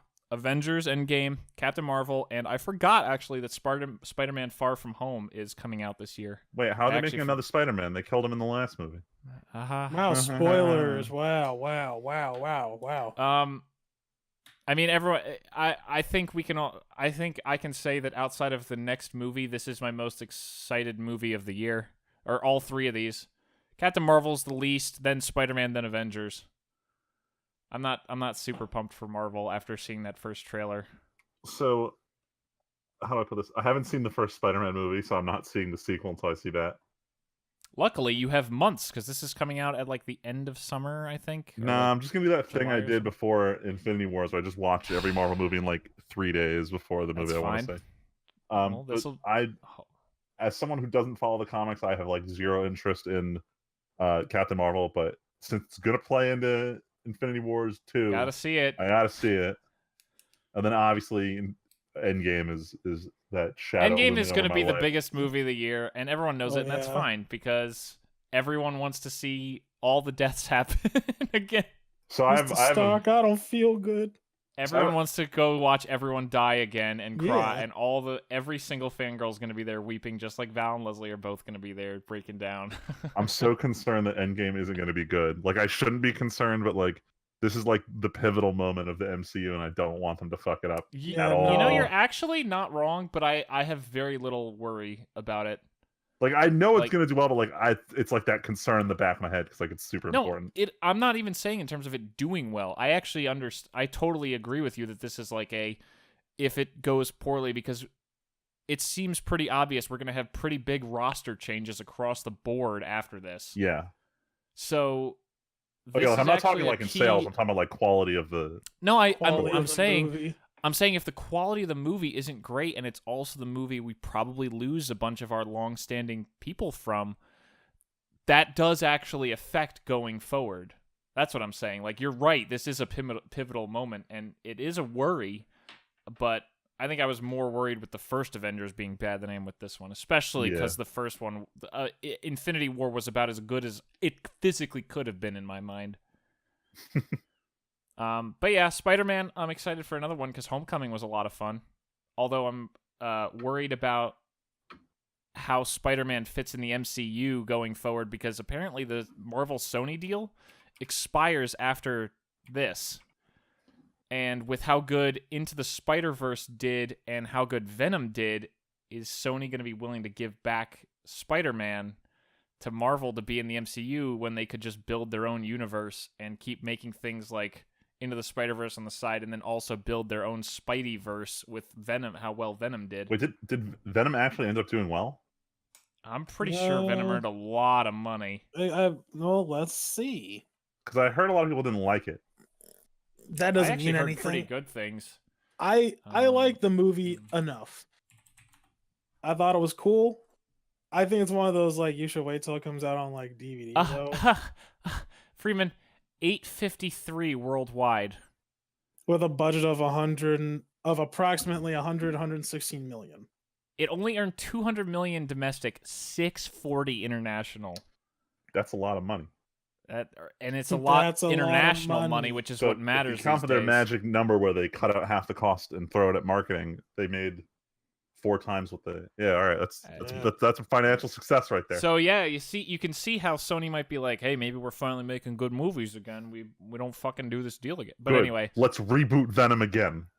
let's cut to the let's keep. I feel like I fucked up because we were talking about 3 movies, so it doesn't count. Now we can pick these up a little bit because first we got to talk about how amazing Godzilla looks. We talked about Godzilla looks amazing. I know we did, but Weeks Godzilla ago. looks amazing. Yeah, I know, but Tyler, look, it's the preview for the whole year. It doesn't matter when we talked about it. Godzilla looks amazing. Can't wait. I'm sad that Avengers is coming first because I kind of want Godzilla more, only because we've seen so much Marvel stuff. You know what I mean? It's been so long since that Godzilla movie was out. Godzilla's gonna be the That's palate fine. cleanser. It's gonna Reset after Endgame. This one I actually only saw the trailer recently. I think it was when we saw Into the Spider-Verse. I saw the first a trailer for the first time for this. Lego Movie 2, or the second part, because of course we have to leave it open for sequels now. We have to be clever. Isn't it funny how... okay, so am I crazy in that it feels more annoying that studios are trying to be clever now? Instead of just doing numbers and having the numbers go up, now they're trying to be like, ooh, we use words and changed it up so that you don't really know what the order is if you look back. And, ooh, it's the second part, and then we'll do the third crazy part or something. Hey, man, it's a kids' movie. I'm just going to cut it some slack. I'm mean, concerned that this sure, movie's gonna be more for kids than the first one was. Yeah. You know what? I'm more scared for this after having seen how Wreck-It Ralph went. Yeah, I think where the same thing. Wreck-It Ralph came back and was not bad, but not as good. And so I'm high hopes for this, but we'll see. Lego Movie 2, though, I think it's coming out soon. Yeah, I think it's like February. It might even be before Captain Marvel. Yeah, it's really soon. Which feels weird because I feel like I mean, again, it's Marvel, but I've already seen so much Godzilla and Avengers stuff. Even the next movie on this list, but like, where is any hype for Lego Movie 2? I don't know. It's worrying. I think Lego's just in a different circle than the other movies. That's fair. Well, I don't know. After the success, I mean, they immediately did Batman, and then the Ninjago they even fucking did. Yeah. I don't know. Maybe it's because Ninjago didn't. I don't think Ninjago did very well. Yeah, so it's a different. That's like also a a different term, kind of but it's movie. not. Yeah, Ninjago. Those damn Ninjagos. Fucking Ninjagos. God. And the next one. demonetized. So we're at the point where we can kind of accelerate through these. This one's on here more for Val because this is one of her favorite series ever. Actually, this movie is gonna be fucking lit. Are you? Oh, okay. I'm serious. I gotta catch up on the pretty series. hyped for Everyone this says movie. good things about the series. So Freeman, I'm in your boat. I think for the record, Val we're talking had about me How to Train watch Your this. Dragon because no one said the title of the movie yet. Yeah. Well, that's why it's mystery. How to Train Your Dragon 3 is coming out. Yeah. I think it's gonna be. I always thought hope these for looked it. like generic kind of whatever. No, and me then- too. You I- should look it. You should check lots it of- out. You No, should give it I'm- a shot. I think Val had us watch the first one, but I don't know if we ever actually saw the second one. But we'll probably end up rewatching the first two for this anyway. But she's one of the people who, like you, Tyler, just loves this. Yeah, And I personally never got it, but I'm happy to give it a chance, especially with how good some other animated movies have been lately. Yeah, I was it. So Leslie's like, so the second one came out, and she's like, "Well, I need someone to go see it with me." I'm like, "Man, I ain't gonna go look at this kid shit. I mean, this looks fucking lame." And See, she's it looks like a generic dumb Yeah. story. no, it does, right? It looks like it, and then Even she's the like, new one. nah, she's like, "Nah, give the first one a chance." I was like, "Fine, whatever." I was like, "Yo, this movie's alright. This movie's alright." And then I watched the second one, and I caught myself crying at like one part. I was Oh, like, there "God it is." damn it!"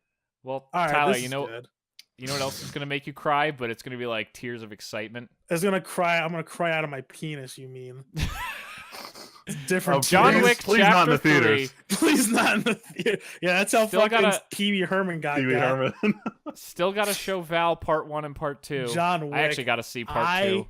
Now that's the palate cleanser right there. That shit's supposed to be coming out in like March 2 or something like that. Oh shit! I cannot. Do a double wait. feature of Marvel into Wick. Oh my! I would no. I can't. No, they have to have 2 separate days. I can't do that. I will become a vegetable at the end of like if I see both of those movies in one day, I'm dead. No, Yeah, I wouldn't do that. I can't do that. They both have to have their own day. Wick yeah. is gonna be good, I'm sure. And you know damn well before I see the third one, I'm watching the first one You're and the second rewatching. one. Tyler, that's your reason to come out here so that you can finally in our house make Val watch 1 and 2, and I'll be there, and then we'll But go see- see 3.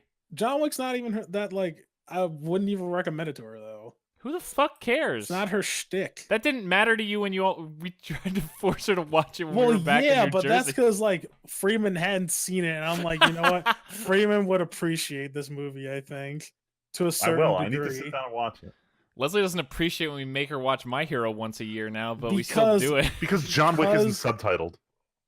Because yes, if all you need to hear is the sound of the gunshots, you don't even need to know what they say. That's all the movie is just They gunshots. say gun dead. Strategic gunshots. Yeah. I don't know how I feel about Toy Story. Wait, 4. is Toy Story 4 coming out this year? That's what the website that I saw said. Yes, Jesus yes, it's meant to Christ. come out. Dude, this we year. saw the teasers. Tyler, again, fucking Oh, the Key and it was Peele so skit, weird. right? Into Freeman, it was the weirdest Oh, thing ever. Into yeah. the Spider-Verse had just a scene of the characters all dancing in a circle, and then it said Toy Story 4, and it was like, Yeah. okay, that's the trailer. Then it cuts to black and cuts to 2 random things that don't even, they're like stuffed animals at a carnival stand. And it's Key Yeah. and Peele making jokes about Toy Story. And then like 2 minutes later, Buzz and Woody walk out onto the platform with them, and then it says Toy Story 4 again.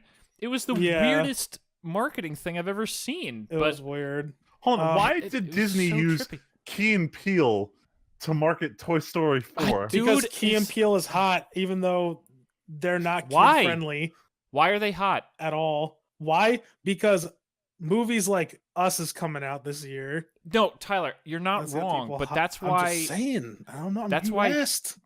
but that's why Peele is like a big director, but their comedy stuff between the two of them isn't super hot right now, right?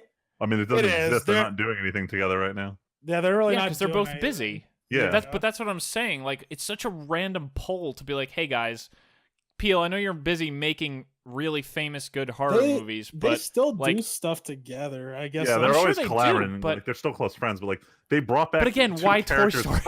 from the Key and Peele TV show. Like that's where I'm like, okay, wait, what? the characters they're playing are a take on the valet guys. Yeah, Yeah, so it's they're another Oh, skit that right. they yeah, did. they're in Key and Peele. So I'm like, they're like quite literally referencing their Comedy Central TV show in their Disney approved commercial. But like, why are they toys at a carnival? I don't know. Dude, Look, Toy Story why is 4 there is a Toy coming. Story 4? We don't need. Why? Yeah, that's We the don't better need it. question is why we don't need it. All right, moving on. But- Us, but- sure, go ahead, Tyler. You know, but Us is gonna be fucking lit. So, I discovered this movie through a trailer because they feature a song "I Got Five" on it by the Loonies, old song if you're into rap, like back in the early '90s, right? And it was a trailer on YouTube. I was like, it was one of those where I was like, yo, the song's pretty dope. I'm just gonna listen to this ad, and it turned out to be an ad for the trailer for the movie, and I was like, damn, this is pretty good. And then I got hype when I saw Key's name on it. I was like, oh shit, what? And then yeah, so I'm pretty fucking hype about it. And it's gonna premiere first. This is what's fucked up because because last year they did that with Hereditary. They aired it first at South by Southwest first. Yep. And they then always- and then they came out later. I'm like, this is bullshit.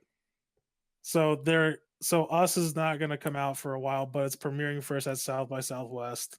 But it's that coming out this year shit. fully. Yeah, it's coming out this year, so that's gonna be cool. Moving on though, Star Wars. That's coming out this Pass. year too. What? Yeah, Star Wars 9 because they're doing the Christmas thing again because Solo was the weird one Yeah. that for whatever Oh, fucking reason yeah. they rushed it out again. I don't get it. Rush it out 5 months after Episode 8 so that we can have nothing at Christmas and then wait a whole fucking year and a half. I think Can we the just idea get was something they- else instead they of this lost- Star Wars? They shit? lost their confidence. And like, we don't want this to be the thing that carries our Christmas headlines. Let's find another movie. for But they had Christmas. nothing. There was Wait, nothing. Disney had no releases. I mean, Disney had releases, but there was no Star Wars release. Yeah. Disney has a release every 5 minutes. I mean, okay, moving on from Star Wars, I also, every category, well, not for anime, because I don't know what to call shit in anime, but I put lots of shit for games and movies, and here's some things that are probably going to be shitty coming out this year. Zombieland 2, this is just personal, Oh, but God, I that's coming enjoyed the out? first one, but man, I don't think the first one would hold up as well today. I would still watch the first one, but I don't think it I don't think that needs a warrants a sequel. second Like, at why? all. Yeah, I don't think it warrants a sequel at This all. is a personal burn for me, but Artemis Fowl, the first trailer and everything I ever read about this looks like shit. I can't, but this is another Aragon it looks like in the making for me. I'm not paying to see this movie. I don't care. It would take like 95 on Rotten Tomatoes for me to go see this after a month. That's what it would take to get me in the theater. But the other thing I was going to say is, on top of all this Marvel stuff coming out this year, multiple Disney things, including the live-action Aladdin and live-action Lion King, quote-unquote, for Lion King there. No one fucking So, cares about Tyler, So- Beauty and the Beast earned so much Yeah. It's money. bullshit. I just want new IPs. Like, All right. this Tyler, actually it's- bothers You're not me. wrong at all, but fuck, it's too much money, man. It's all about the- Especially internationally. Also, where they never had the classics. It's bullshit. Tell me any of these fucking little snot-nosed kids didn't already see the fucking cartoon Aladdin with Hercules, like all that shit already. I know kids who have watched the animated Tyler, Lion that's King in already. It the doesn't US. matter. This prints money. Stupid. Tyler, Prince you I'm take so every mad. one of these. I know. Every one I of these you know. take to China with I one know. Chinese actor in it, and it fucking is literally bank. I hate That's all they care about, and it everything. sucks I hate so much. Mulan. All right. I know Prince money. I get it. It's just it just bothers me. It fucking bothers me. Tyler, it bothers all of us. We all I'm agree not it seeing sucks the ass. new Lion King. I'm not seeing it. In fact, Oh, I I'm not want to seeing- boycott it. Tyler, I think I told you guys this because it was a Goddamn while ago, but Freeman. me and Val's family, for her sister's birthday or something, I think, went to see the live-action Beauty and the Beast at Garden State Plaza, and there was a fire alarm that went off, and we left the theater 20 minutes in, and her mom got, went back, got tickets for other movies. We have never finished Beauty and the Beast. I don't want to finish that piece of shit. We saw the first song in Beauty and the Beast, and I was like, fuck this. We're done. We only went for her sister's birthday, didn't make us go back again. Fuck it. We're never seeing it. I don't care. All I'm We're going not to say seeing is any of these. I'm giving Lion King a fair shot because it's not really a live action movie. This is still an animated movie, just using photorealistic. Freeman, guess CG. what? If they're going to call it live action, that means they're fucking trying to lie to you even harder. Yeah. They're trying to get you in the Whatever. theater. I am It's gonna. bullshit. Lion King is my favorite Disney movie of all time. I wrote a fucking 20-page paper on this in college. Of course, I'm seeing this movie. Freeman, I- okay, we need to save this audio because when you see this movie, we need to know Yeah, if for this the holds record, up. we need to have the timestamp. Oh no, I can say right now. timestamp I can say right now. this shit. This is not gonna. It's not gonna be better than the original. I just want to see if this holds up as a decent Sure. adaptation. I can't wait to find out. Tyler won't take a bet on it whether or not it diminishes the original or not. I refuse to watch the movie. I mean, do you think Lion King is worse because Lion King 2 exists? I don't think Sure. so. It's entirely possible. Yeah. No, because I'm gonna tell you, I honestly don't think though. I don't think it's gonna diminish the first one at all. I think if anything, it's gonna make people. People want to see the originals because the new ones suck so much. Isn't it funny though to think like, why not just put out the originals for a month? Because Disney it doesn't could make do that money. every month for Because every. see, this is This is why, the Tim. Disney Because Vault. not Oh only my will they gosh. make money off of this gamble, this quote unquote gamble, because they're gonna make money off of it either way. Not only are they gonna make money off of this, they're gonna make money off of people buying the old movie again when it comes out of the Disney Vault. But Or why not do? buying into Why not the do a new lead Disney up event? subscription service or whatever the fuck it is? Oh, Yeah, God, fuck or- it. We're or moving on. yeah. Fuck. Yeah, I can't talk enough about of this Yeah, this no, because bullshit. no, see, you're It's mad now. time You're for mad. the Weeb shit. Tyler, I've been Part mad 2. since we started talking about these shitty movies. We Okay, Weeb are shit. going to talk about anime instead of Disney. All right, My Hero 4. Next, we're done with anime. Like, That's you know, all we get the need. fucking- So all I know is we get best hero. What's his hero name? Shamillion or something. What's his name? Power Mirio. His Power. so I. Minor spoiler: he gets a super suit next season, and I saw a picture of it, and the thing looks dope. I cannot wait It's for him to wear fucking his great. hero uniform. It's gonna be He insane. kind of looks like Shazam a little bit. Doesn't it have like a similar red and gold setup? Kind of, yeah. I only barely remember the picture, but yeah, fucking can't wait for My Hero 4. Yeah, but this Oh year, my God. this year is a super great year for sequels. Yeah, And it's I think okay. I've been repeating this. It's okay. Look at this list here. No, Starting. we're getting My Hero and Punch and Two Punch All right, so I'm in gonna the swap through same these two. year. Mob Psycho season 2 just started yesterday, so that's already going strong. Everyone says the animation's top notch. It's all your favorite boys who worked on My Hero Academia are doing this in their free time. Somehow they have free time. Well, during the off season is what they do. So Mob Psycho looks great. The opening for season 2 is not quite as good as season 1, but the animation's top tier, and that's all that really matters. One Punch Man is coming out in April. That was confirmed a while ago. Same band for the opening. I don't remember if we talked about that, but See, I remember kind of just hearing wish that. they'd keep the first opening. Like I don't, You know what? It's so perfect. You're not wrong Like, at all. it's one of those openings that's iconic. So there, real quick tangent. There's a show called Lock Horizon. The first opening had the song called Database, and it was huge. Everyone fucking loved this song. So the next year when they did season 2, like, do we want to come with another song? And the band's like, everyone really loves Database. Can we just like release a remix CD and you just use the original as the opening? And they're like, sure, this will make it easy. So they just used the same opening for season 2, and everyone fucking loved it. So I gotta say, having watched Brooklyn for 2 weeks, and watching more American shows that never change their intro, it's so weird to go between anime and American, where anime, it's like half the season's gone, do a new intro. Fucking American shows, here's 5 years of Brooklyn Nine-Nine, never change the intro. It's still pilot episode antics in the beginning. Oh, yeah.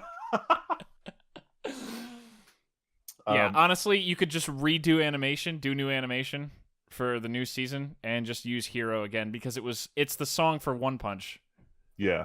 It's going to take a lot to top it. It's going to be really hard. But in terms of topping stuff, the next half season of Attack on Titan. People.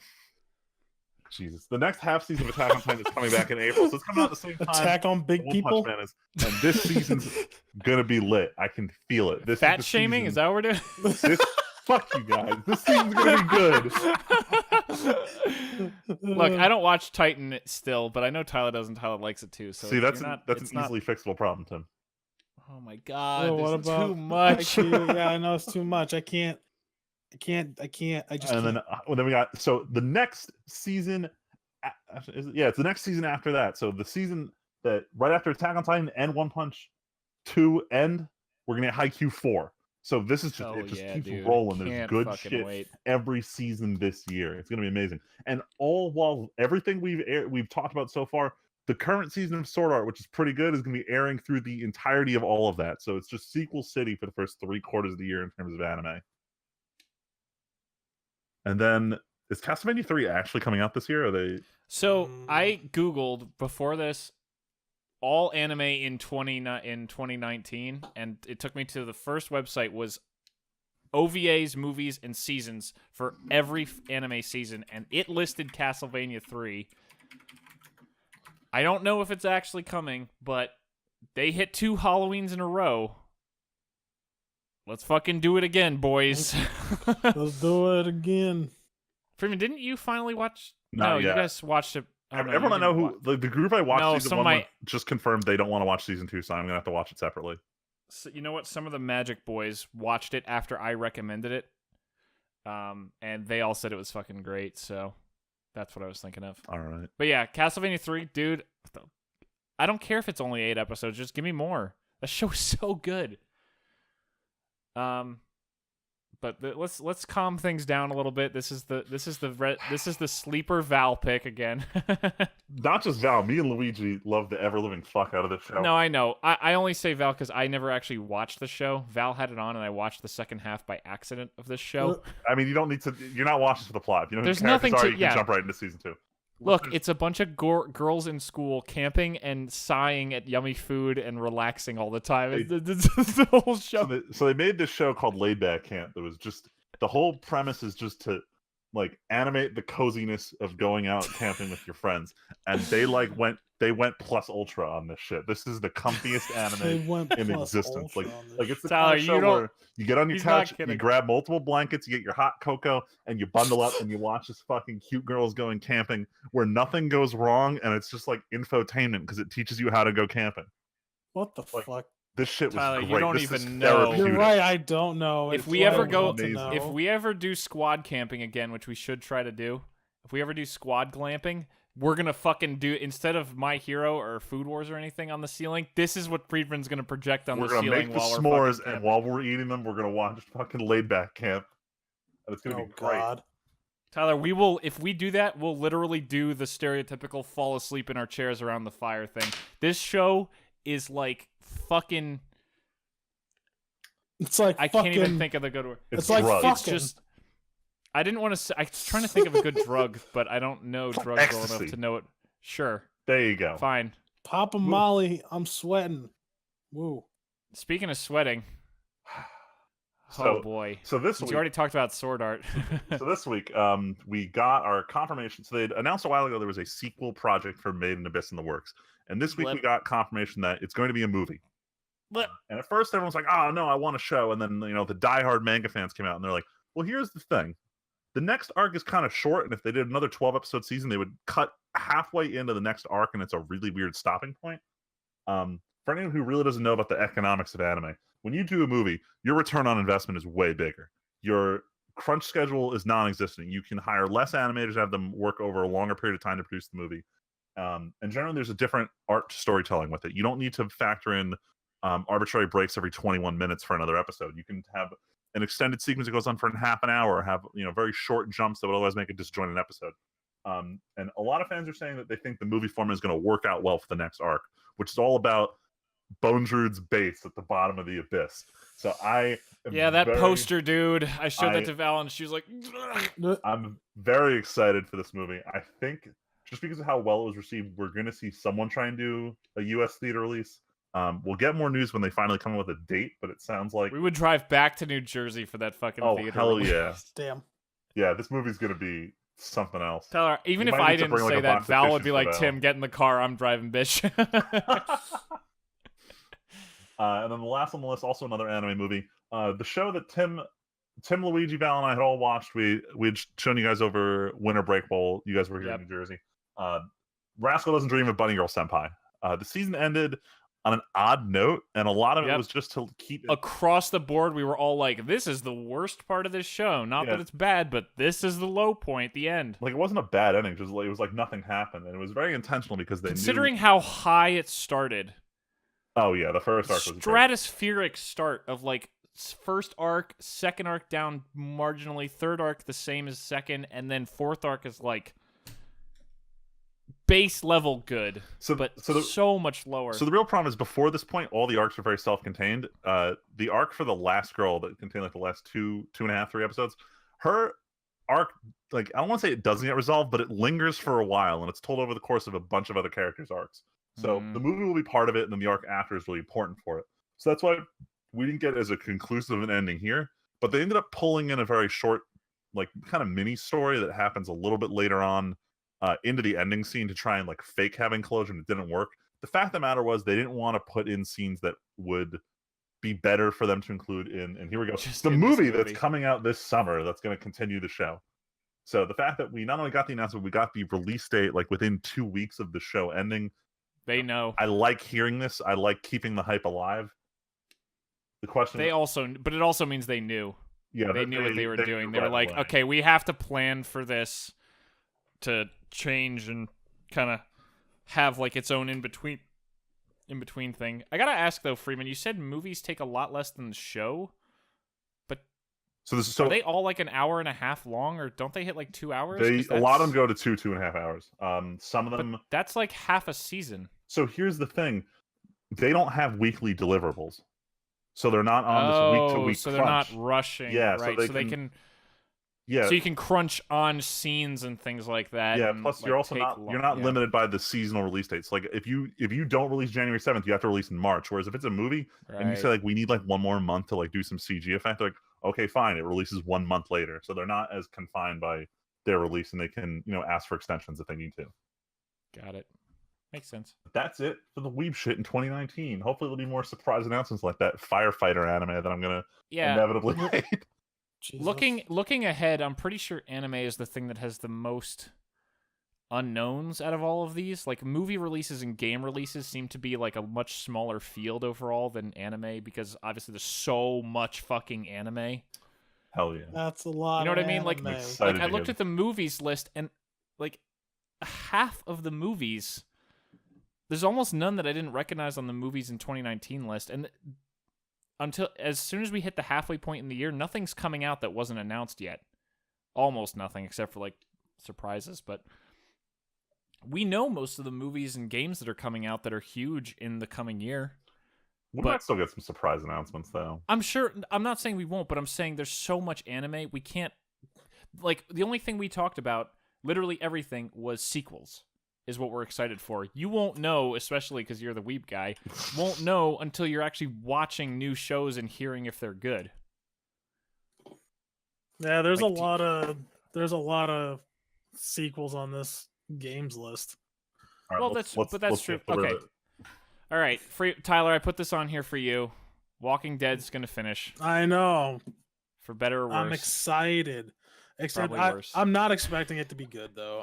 I'm really not.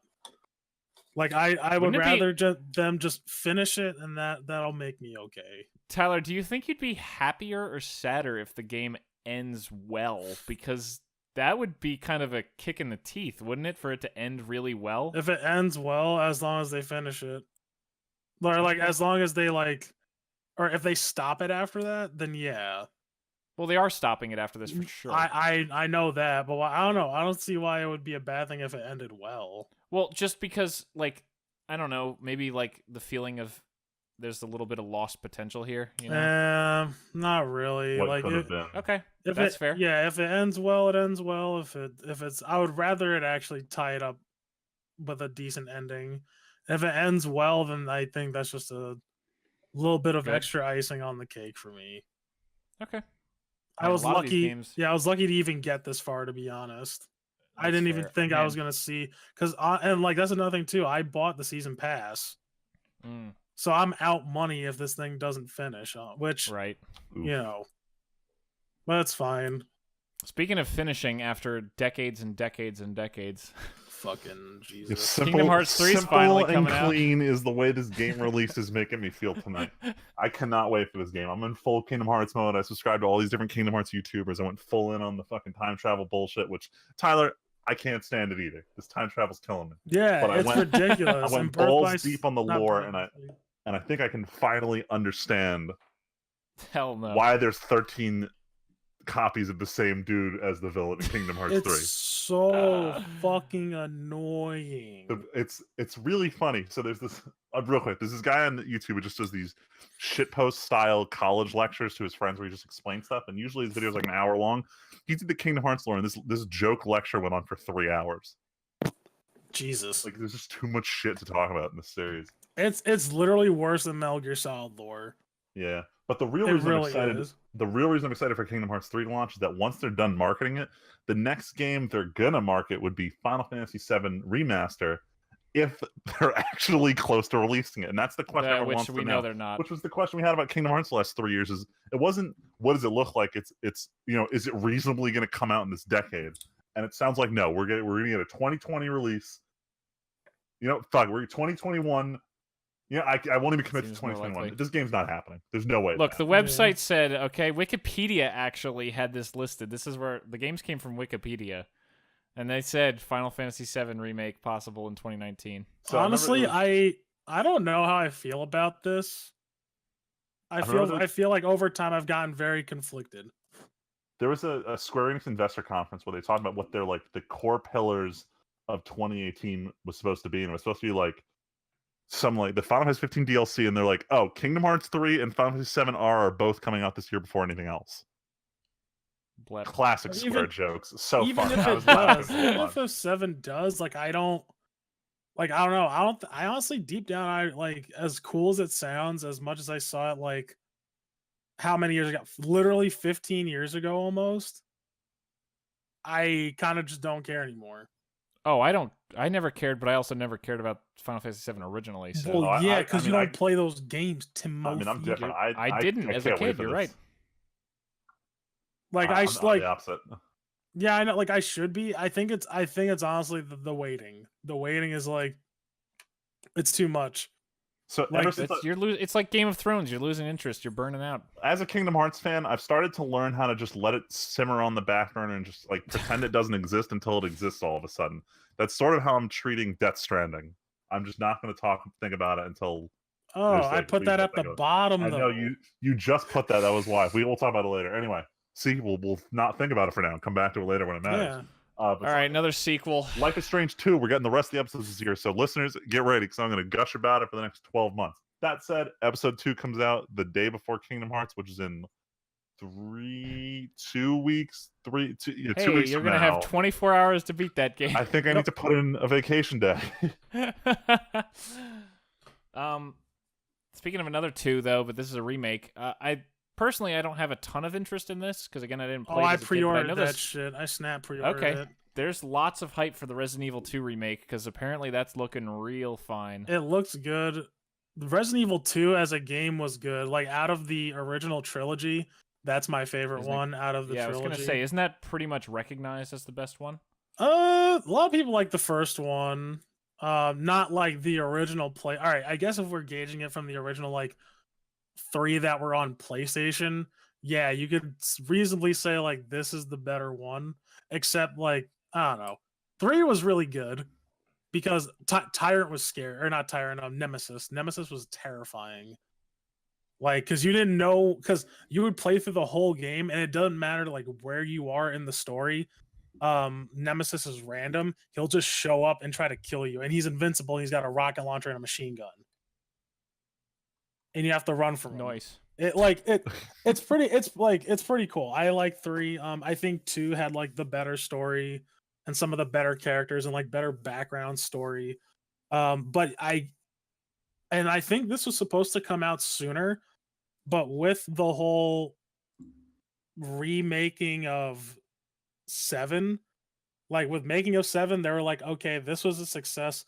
Let's turn our direction around a little bit. So you could tell that they redid a lot of the stuff in 7 or in 2.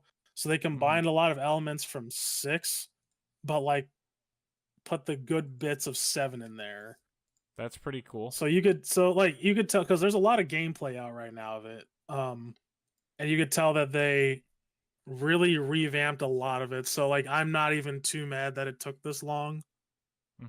Because I can understand. So I am looking forward to that, and I'll be sharing my opinions on it, of course, in the coming weeks. Unfortunately, it's coming out around the same time as Kingdom Hearts 3, so I'm probably gonna have to prioritize. Blast. Yeah. Yeah, Metro. let's keep chucking. Yeah, so the next Metro game, Metro Exodus after Last Light. Honestly, I've always been in this weird place with Metro that I enjoyed the games, but I've never gone back and replayed a Metro game ever. But I really enjoyed Metro Last Light and the first Metro. I'm excited for Exodus. The series is like this. It's one of the rare, like, kind of second tier, games that comes out these days that has like some jankiness to it, especially like it kind of falls into that Euro jank category. Euro jank. Euro jank. What are you saying? Witcher's Euro jank? It's No. good jank. I didn't say I'm Witcher just was Euro kidding. jank at all. I know. I'm just joking. It's okay. I'm just excited for Metro. It's such a totally different environment from so many other games where it's not like, oh, things are kind of bad in the apocalypse. It's not like, it's kind of like a Fallout it's like Russian Fallout, but it's more of a shooter and It is Russian less Fallout. buggy. You should, less buggy. Tim. I should loan you the book. Oh, you have the book? I have the book, which is Nice. hard to find. At least at the time, it was very hard to find in English. I should see if they have the Kindle copy. They probably do. It was probably easier to get the freaking Kindle copy than it is to get the physical version. But it's a huge series in Russia, though. Tyler, we got something else to do because we got Crackdown 3, baby. Yeah, Best of it. That's gonna be fun. I think that's gonna be a fun Let's Play to do. We're gonna co-op that shit right away, and it's gonna be a fucking blast. I'm really. This is one of my most excited games for the year. I can't wait to just play a dumb, fun open world game and actually do co-op and run around, jump around. After all these emotionally compromising games that I Dude, don't you just want to fucking kill some criminals? Dude, because I know Kingdom Hearts 3 is gonna fucking wreck me. I know. Dude, I can already feel it. Wreck me. They're gonna kill Riku. I can feel it a mile away. You know what? Whatever, man. I gotta be ready for anything. I gotta be ready for like Mickey to die or some bullshit. No. Fucking Donald. No, Donald's gonna die. They already faked Goofy's death in Kingdom Hearts 2. It's totally gonna be Donald this time. Dude, and it fucked you up when you I thought Goofy died. was legit dead. You thought he was dead, and you're like, fuck. I didn't think I would actually care this much about. Nah, because you saw Goofy movie and it fucked you up. That's a did. throwback. I haven't seen that movie in forever. But yeah, no, that movie's lit. A mindless shooter sandbox will be a nice breather.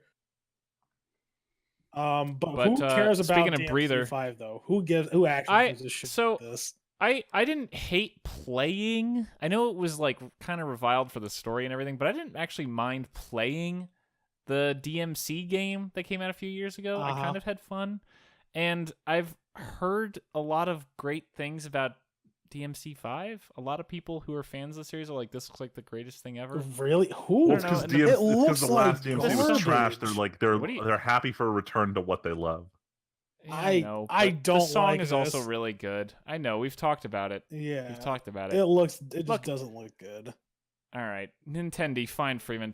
You pop off instead of So Tyler Nintendo's popping off at me for someone else's sins. Go ahead So and pop yeah, off about the whole Nintendo. Nintendo community is kind of waiting for the next Nintendo Direct because they haven't announced the date, and everyone keeps leaking. Oh, it's going to be next Wednesday, and this is the third Wednesday in a row that someone has said this. But Nintendo, we know coming up they are going to be talking about Animal Crossing, Pokemon, and Metroid Prime. Of the three of those, I'm honestly concerned about what's going to happen to Pokemon. So obviously, Let's Go did really well. They said that it's not going to influence what we do with the next game, but it totally is. But then there was an interview last week where I think it was the lead developer, Junichi Masuda, came out and he said that our team is struggling developing for the Switch. Game Freak as a whole has never really developed for a console with more power than the DS. And this kind of confirms the suspicion everyone's really had that Game Freak has been using the same engine they developed for Pokemon Platinum, like, since Pokemon Platinum. Like, once they figured out how to unlock the camera from being directly above you, they've been making minor modifications, but they haven't changed Pokemon animation since X and Y. They made these high-res models and they downscaled them for DS. That way they never had to remake them again. And they've just been kind of leeching off what they had so far. Game Freak is notorious for not being very great developers. In the Gold and Silver era, they couldn't fit all of Johto into a single cartridge. And then Satoru Iwata came in, he spent a week with it, and he managed to compress it into half of the cartridge. Said, do you want to squeeze something else in here? Because there's a lot of space left. So they put the entire zones from red and blue in, and that's why there's two regions. But Game Freak is notoriously shitty. That is actual development. true. And that like is actual truth. You even look at Pokemon Let's Go, and anytime, like, Pokemon in the overworld was great, but anytime there was more than 4, your game lagged like crazy. It was bad. Like, I don't understand how it was so unoptimized. That game wasn't like that technically like impressive. So I'm really concerned that the next game is just gonna be a piece of shit. Like, regardless of their game decisions, I'm concerned it's gonna feel like a bad game. That said, I'm very excited for Metroid Prime. Metroid Prime 3 is really good. I like you can't go wrong with Animal Crossing. You could literally just re-release the 3DS Animal Crossing with Switch graphics and everyone eat that shit up. So you really can't go wrong there. But that's, the thing with Nintendo is they don't talk about shit in advance anymore. When they show you a game, it's like, hey, here's the trailer for it. It comes out in a month. Like, that's how Nintendo's been lately. So we're definitely gonna get announcements this year that we have no clue about. Speaking of no clue, what's this next one? Sekiro Shadows Die Twice. This is the next FromSoft game. The only From Software game I am excited about. Because of Grappling Hook. Yeah, because I'm like, yo, I'm Samurai Bionic Commando. It's gonna be dope. So play Neo. Oh, People I like actually that need game. to play Neo. I actually really want to play Neo at some point. I should look into it. Maybe it's on sale on Steam at some point. But regardless, Sekiro looks great. It's From Software's next game. The only one I didn't love to death was Bloodborne, and that was partially because PlayStation 4 controller versus Xbox is never not going to be weird for me. But also, some of it was so frustrating in some of the design decisions in that game. So, but all the Dark Souls are some of my favorite games. So fuck it, I can't wait for Sekiro. This is one of my 5 games on this list, probably if I counted them, that I give a shit about this year, and I'll play Sekiro right away, just like with every Dark Souls game. Ori is only on here because I still hear about how good Ori 1 was and how gorgeous it was. Mm-hmm. And I just want to play it finally so I can care about Will-O-the-Wisps, because I've never been super into the whole Metroidvania formula, but at the same time, all I hear about is how amazing these games are. So I just want to finally fucking play the game and finally play Ori, and then maybe play Will-O-the-Wisps at some point, because these games are gorgeous from all the footage I've ever seen. These games are absolutely stunning. They do look pretty. What platform is that? Is that on PC or is that Xbox? Pretty sure it's also PC. It's probably coming out for PC. It's both. All right. Considering how Microsoft has been pretty good about that shit, unlike Sony. Or is it a Microsoft game? Is Ori a Microsoft game? Well, yeah, but that it probably means it's still on PC, because Microsoft's been doing the Xbox and PC. Yeah, they're really big on the cross-platform. I also saw it on Steam too. That's all. That's why. It is. Once Sony comes up with the desktop operating system that my company will use, then yes, we'll get that too. God. But until then. So we talked about Respawn earlier. We know that the name Star Wars The Fallen Order, Jedi Fallen Order exists. only have faith in this because it's Respawn. So I'm gonna get on a tangent for literally 2 minutes. This Sunday, I tried to start recording the new Star Wars Battlefront 2. I randomly popped into my head one night, and I looked on Origin, and it was $5. And I'm like, yeah, this is cheap enough for me to finally play this fucking game. Recorded for an hour and 10 minutes, lost the recording because the fucking OBS and brand new game, Battlefront 2, don't like each other. Damn. Some of that parts of that game is really fucking gorgeous, and some of it is really fucking cool, and flying around in a TIE fighter is pretty amazing in a game that isn't 20 fucking years old. But holy shit, is it so frustrating that EA has reins on this shit. All I see in every second of that fucking game is EA. Oh my god, it's frustrating. The only reason I'm excited for this at all is because Battlefront 2 looks gorgeous, even though it's not as fun gameplay-wise. And, oh my god, Respawn killed it with Titanfall 2, so I'm hopeful. But it's gonna be bad.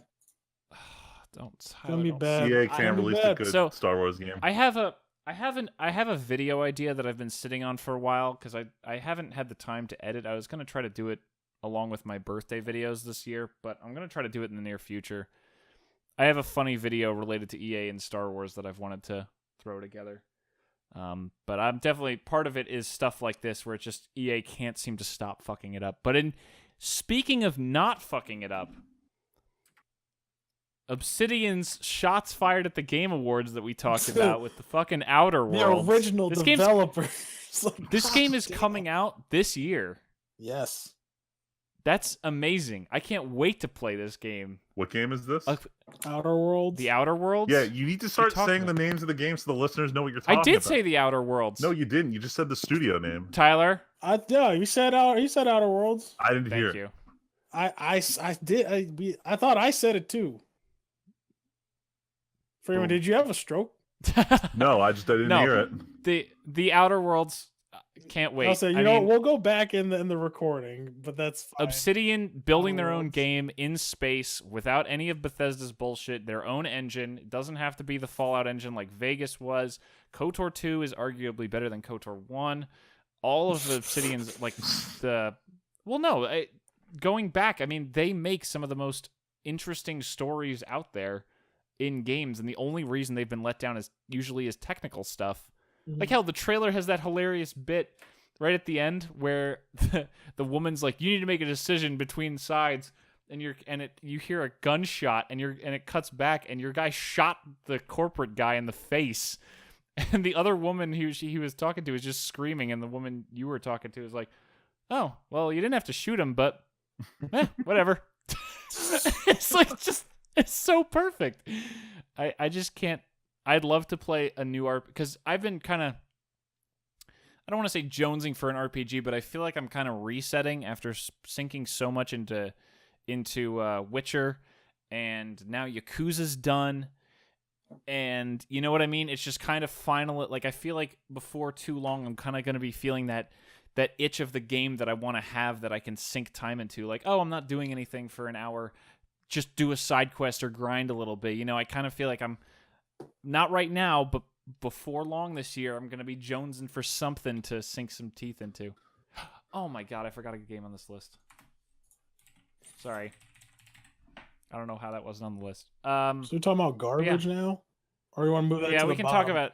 No, I don't, because I don't want to end the topic on shit. That's why I let it move. Oh, I always leave the terrible topics at the end of the Weeeb shit. Yeah, I know, but... Speaking of fucking EA killing everything, Anthem is going to be... I was excited for this, but no. Man, it's not. No, man, it's not I was. The key word in that sentence is was excited for this, and now I'm upset. It's Seemed cool, and it's going to be garbage. Everyone knows Anthem just looks like Destiny again, and somehow it's going to be screwed up because it's fucking EA and they can't make anything interesting. This is a controversial pick on my part, but I put Jump Force here because I still think it looks ridiculous. Dude, I'm sorry, Freeman. That Weeeb shit actually looks like shit. Oh, no. So it looks weird. It looks odd, but I know they're based off the same engine from the Naruto Ultimate Ninja games, and I loved those games. So I think it's going to be fun, but I'm not going to lie. This game looks fucking weird, and it's very off-putting. I'm just in the like. Yeah, Why no can't we have another bueno. Dragon Ball level game? So We here's the do. thing, if Dragon Ball Ball FighterZ Z is out. If No, it's only multiplayer, I'm saying another game like that. Oh, so if it's only multiplayer, I'm probably not gonna buy it. But if they have any kind of single player campaign, I'll buy it just to try it out, just because those are always fun. I just threw this in for shits and giggles because we already talked about it. But Far Cry, same box cover as always. damn. Again, like who cares? How do people still care about Far Cry at all? You know, people like playing the same game. You know what? You're honestly not wrong, Tyler. I'm pretty sure it's why like Assassin's Creed got along for so many years. Maybe this is the Far Cry where people finally wake up and are like, "Oh, this isn't enough." It's like, yeah, we knew that in Assassin's Creed 3. We didn't have to wait till fucking 5 to figure out it was enough. And then I just thought this was hilarious. Apparently, there's a Two Worlds 3 coming out. The title is just something both else. games were trash. Dude, They I still got watch every now and then. reviews. In 2016, at one of the Games Done Quick, there was a guy who beat Two Worlds 1 in 2 minutes. Jesus. What? It's so funny. I just rewatched it the other day. He literally spawns, gets out of the tutorial area, walks to a town away from the start. The main villain, whose death trigger ends the game, is standing there. You get him to shoot a fireball that hits civilians. All the civilians in the town attack and kill him, and the game ends. Wow. And then Tyler, like you said, I'm pretty sure I only heard that the second game is also shit. Yeah. So how is there money for a Two Worlds 3? I honestly, I don't know. That's a good question. Anyway, let's get back to some good. I don't know what this is. Days Gone. It's another zombie kind of like third-person survival game, which is kind of weird about this one because it's Oh, from Lord. Naughty Dog, and this ties into the next game. Because as people know, Last of Us, yeah, Naughty Dog already makes a zombie-esque undead thing in The Last of Us. This looks like the most Naughty Dog game I've seen since the last Naughty Dog game I saw. Yeah, right. Uh-huh. But I mean, like, I don't know too much about the story, but it looks promising. Its big pull is like the amount of enemies like on screen. Like, but we're not talking about like when Heavenly Sword came out. I know that's like an obscure fucking reference, but like the game, like I think Days Gone premiered like a couple years ago, but they were, boasting about the enemies on screen. It just looks scary. So I don't know. It's a new IP. Yeah. I'm interested in checking it out. So same developer. I think most people know this. The Last of Us 2 is coming out this year. One of my favorite, if people can remember, one of my top 10 favorite games of all time. Highly recommend playing it. I should probably play it. You should. It's amazing if you want to borrow that. But that one you have to give back, though. Can I trade you the current game I'm holding? No. For that game. Oh, wait. Oh, actually? Or yeah. Well, no. So, you know what? No. I will beat Nier Automata, and when I beat it, then I will come and borrow Last of Us. But since I see you once a week, I will return it. Well, it's going to be a hot minute. No, because how much Hearts Nier 3 takes? Because Kingdom Hearts 3 is coming out. That too. Hold on. How much? Also, Nier's giant. How much is Last of Us has to not be that expensive? Where you probably just. Oh no, you can buy it for on the cheap. Fuck it, Yeah, I'm you just can gonna buy buy it my on own the cheap. copy. I don't want to steal your favorite copy and then never return it because I'm a piece of shit. Nah, I was gonna say it's either that or I should have bought it for you for Christmas or so. Even though what you got me was in response to the Christmas present I got you last year. Yeah, we're even now. Kidding me? Fucking Neo is $50 still. I don't know why some of these games are still expensive. It's because they never Speaking lower of prices. Some It other only came out in games, November on PC. Fine. we briefly mentioned it earlier. Death Stranding. That game that Death I'm gonna Stranding. forget about until it's relevant. Oh man, Death Stranding. Let's talk about it. Death Dude, everyone gets Stranding. hyped for 5 minutes and then forgets it exists. I feel like that's what the game itself is gonna be. Everyone's gonna get real hyped. They're gonna play it, and just everyone's gonna forget. They're like, I'm gonna pretend I didn't see that. Dude, it's gonna get fucking weird, and I love it. No, that's one game I didn't forget about. That's one of the games I'm trying to like watch closely. Yeah, there's So rumors of weird, 2019. though. I'm It really hoping they're true. It also not only this is a very ambitious project, but it also has What even like, is it? It's so ambitious we don't know what it is. Fuck you. You don't know if it's ambitious because you don't know what it is. Dude, too Ambitiously many ambiguous. fucking cooks. You know why? You know why it's ambitious? Because of the fucking cooks in this. You got Hideo Kojima and fucking Guillermo del Toro. Toro. Two people who are Weirdness known mind. for their extravagant ideas and big budget shit that Could you, dude? Is this gonna come out to be the game that had is this gonna be the new title for the biggest budget on a game ever? Maybe. Like, is that what this is gonna turn into? Yeah, dude, I can't wait to see the Maybe. budget on this Like- game. You have two like really big name directors, and you have like an in between B and A list celebrity on here. Like, is Sony just rolling in saying, "Hey, here, have money. Oh, you want your $1 million for the day, guys? Here you go. Bye." Dude, it's got. I cannot wait to see the spendages on this game. All right, real quick, this is tangentially related, but like, I'm really hoping this game just drops like the biggest fucking plot twist right in the middle. Like, I can't even begin to tell you guys, but Metal Gear Solid 2, despite all the shit it gets, the number of twists at the end of that game blew my mind when I played Oh it. my! And then the God. fucking finale, where they revealed that the secret organization that's been fucking with you the entire time, that they were dead the whole time. That shit Yes. blew my fucking Yes. mind in high school, and I was like, "What is going on?" I got want Kojima mad. to blow my mind like that again. No, that got me mad. It didn't even blow my like. Oh, it made me like pissed off. I was like, "What the fuck?" I'm like, "No wonder no one likes this shit." So I had the luxury of playing them during the lead up to 4, so I knew I was going to get my answer sooner rather than later. All right, last one. This actually wasn't on the list somehow, or maybe I missed it, but I've I'm been pretty forgetting sure- about this for some reason. pretty sure Doom Eternal's coming out this fucking year. yeah. I'm super pumped. Like I said earlier, I've been replaying Doom right now, and if we don't play Rainbow Six for a few minutes tonight after the podcast, I probably will just do another level of Doom Eternal because, man, like, Which I am probably gonna have to I- bounce. Turns out, unfortunately.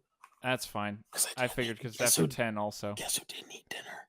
Oh shit! Well, as always. As Um, always. Fucking, oh my god. This game exemplifies my thing of I love a good story. I love the world building. I love everything. I love the graphics. I love everything that goes into a game. But if you don't control well, just like fucking Rockstar games, I physically can't get into them. Mhm. I can't wrap my mind around shitty controls. Yep. And Doom is fucking butter.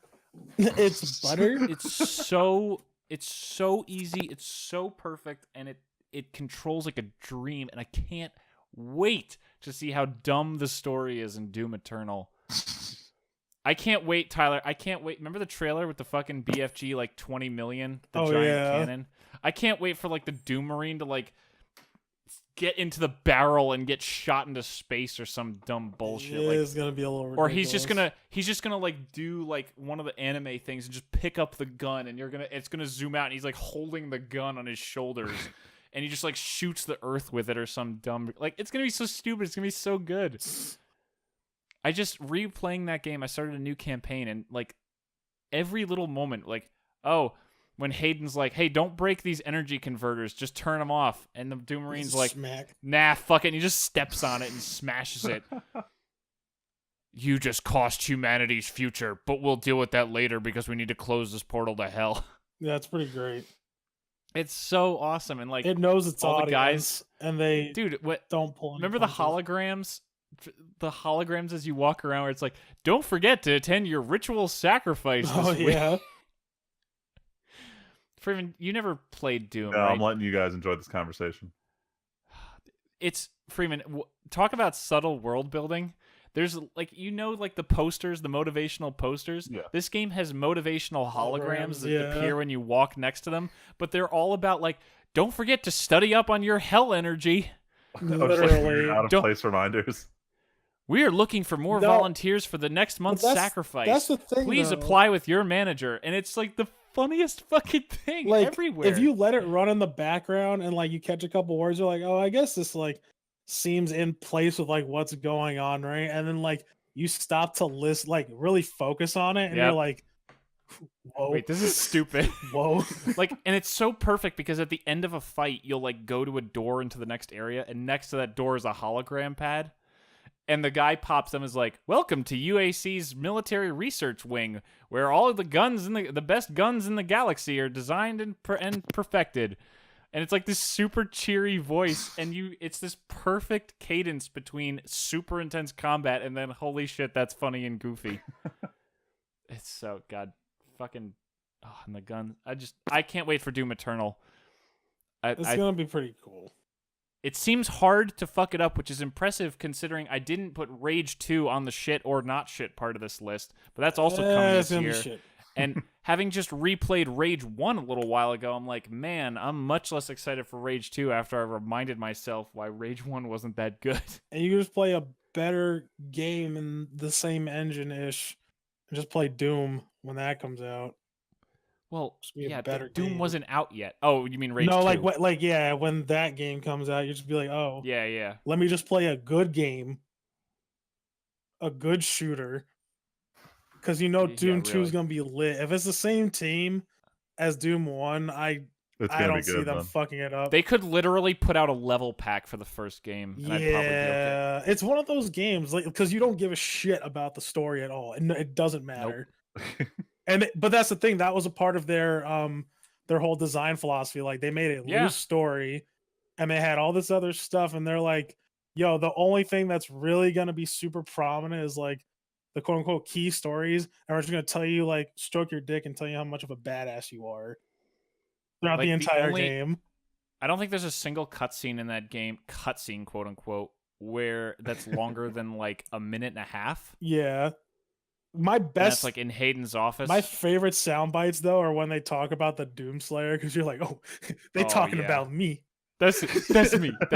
Freeman. So throughout the whole game, you find like data logs, which are the text and everything. But when you go into hell, you find in all the hell levels, there's rune stones, which are actually like demonically narrated stories of hell stuff. Okay. And all of them are like, this fucking Doomslayer guy came in and killed everybody, and we hate him so much because he kills us all the time. And it's just like, you feel like such a badass because it's like, yeah, millennia ago, the Doomslayer still existed, and he was still fucking killing demons. Yeah, it's pretty great. We got off topic. We're going to end the podcast. Let's do a quick closing. Tyler, what are you doing this week? I am going to the shooting range because I got stuff for Christmas. Like a gift card? So I'm going to use that for range time. My other D&D campaign that I'm playing, your D&D campaign, playing Celeste for a little bit. That's a little in between game I'm playing. It came out. Shit, I think it came out last year. I don't know. Yeah, Celeste. Yeah, Donkey was raving about it. Donkey in his year in review. But my buddy got it for me for Christmas because he was like, "Yo, I think you're gonna like this game." And I'm like, "Okay," so I'm giving that a shot. Yeah, that's about it. Nothing else too special. Game's got a nice aesthetic. Yeah. It does. I do like the aesthetic a lot. As you guys know, I do have a thing for the older games, the older game aesthetic. Freeman?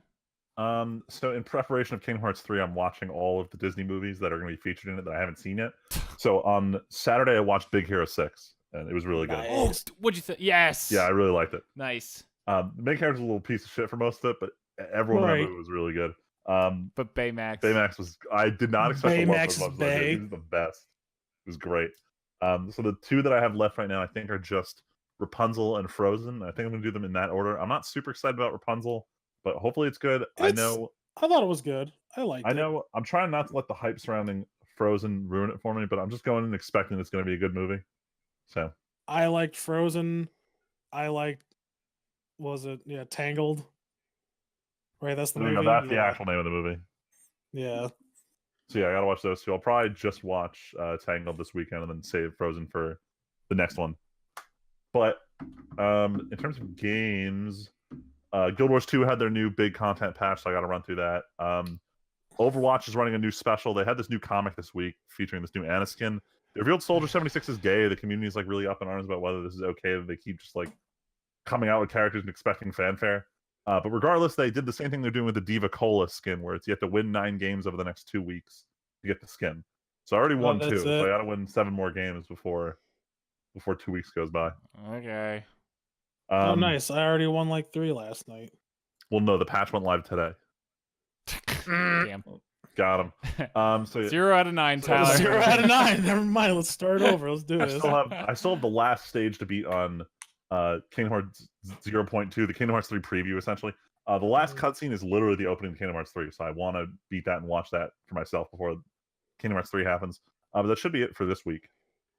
More anime. That's happening too. Everything's coming out this week. Hey, gotta watch Slimu. Dude, I'm excited to catch up, and I'm probably just gonna watch. This was a pretty good one. Yeah, because I gotta catch my buddy Dave up first. So I might just catch up to the current one because we usually catch up pretty quick, but it would be like 2 weeks. So I might as well just catch up to the current part so we can talk about it. It was fun. I'm glad there's still an anime rolling that I care about. You just gotta try random shit and see what sticks. Oh my god. As far as me, pretty busy because I'm on 50-hour weeks this weekend, probably next week yet again, because fucking kill me, right? But me and Val are going to an anime convention called OhioCon this weekend. Ohio! In Columbus, Ohio. Hello, Con. Yeah. Yeah, we're going with my friend Jess, and we're going for all day Saturday, and it's gonna be a good time.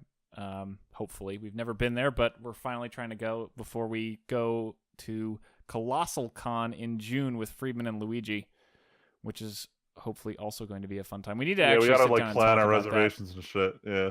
Yeah, we gotta, because she actually messaged me about, because she's going to that one too, and she's like, yeah, we gotta figure out, you guys should figure out rooming and like if we're all gonna like do a room together or something or what. So we'll figure it out.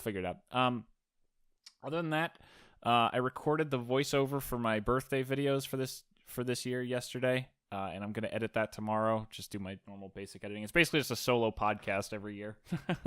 That's honestly what it turns into. I'm gonna try after we get back from the convention to record Battlefront 2 again. I'm really sad that I lost the footage, but that game has weird, like, let me say this, you guys will understand. This game is really fucking bad about telling you when you're injured. Really? They don't give you the classic bloodshot screen. There's not the Call of Duty like splattering of jelly on your camera or anything. It really is like the most. There were multiple times in the lost recording where I'm like, "Oh, I'm dead. I had no idea I was injured." And then I look down and I'm like I have to look. You have to actively look down at your health bar to see that you're injured. It's kind of fucking annoying. Or maybe it's just dying so fast, but I'm on normal. I don't know. But the game is weird to adjust to.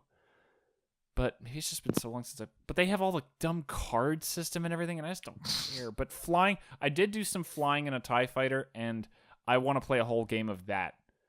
So, other than that, in my spare 5 seconds, I'll be playing Doom probably to try to finish the last few levels and just... I don't know why I'm doing another completionist run, but that game's fun to complete. Like, Tyler, you can attest. It's like you want to finish every level because you get, like, weapon power-up points, and it's just fun to do every little challenge and everything. Yeah, I don't know. I just mostly play that game to turn my brain off. And just blow shit up. I just shoot shit while listening to, like, some of the dopest metal tracks I've ever heard. I was gonna say you could probably just play with only the music on and just blast it and fucking go. Like the fucking heavy bass. Yeah.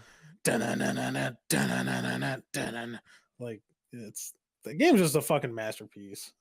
It really is. It's a masterpiece. It's a masterpiece. 10 out of 10. 10 out of 10. But yeah, other than that, I think we're going to call it a day here. Thank you all so much for coming into 2019 with us. And for next week, we'll actually get back to real topics, and hopefully some real news will start flowing. Maybe we'll probably talk about Magic a little. A little bit of Weeeb shit, maybe some Overdank. All the usuals are going to show up. Yep. We'll be done with spoilers by then, I think, for the newest set. So we got some stuff to talk about next week, but we'll also be back with topics, like I said. Thank you all so much for listening. My name is Timpedia. I'm Friedman. And I'm just Tyler. And we will catch you guys next week with the TNT podcast. See you then.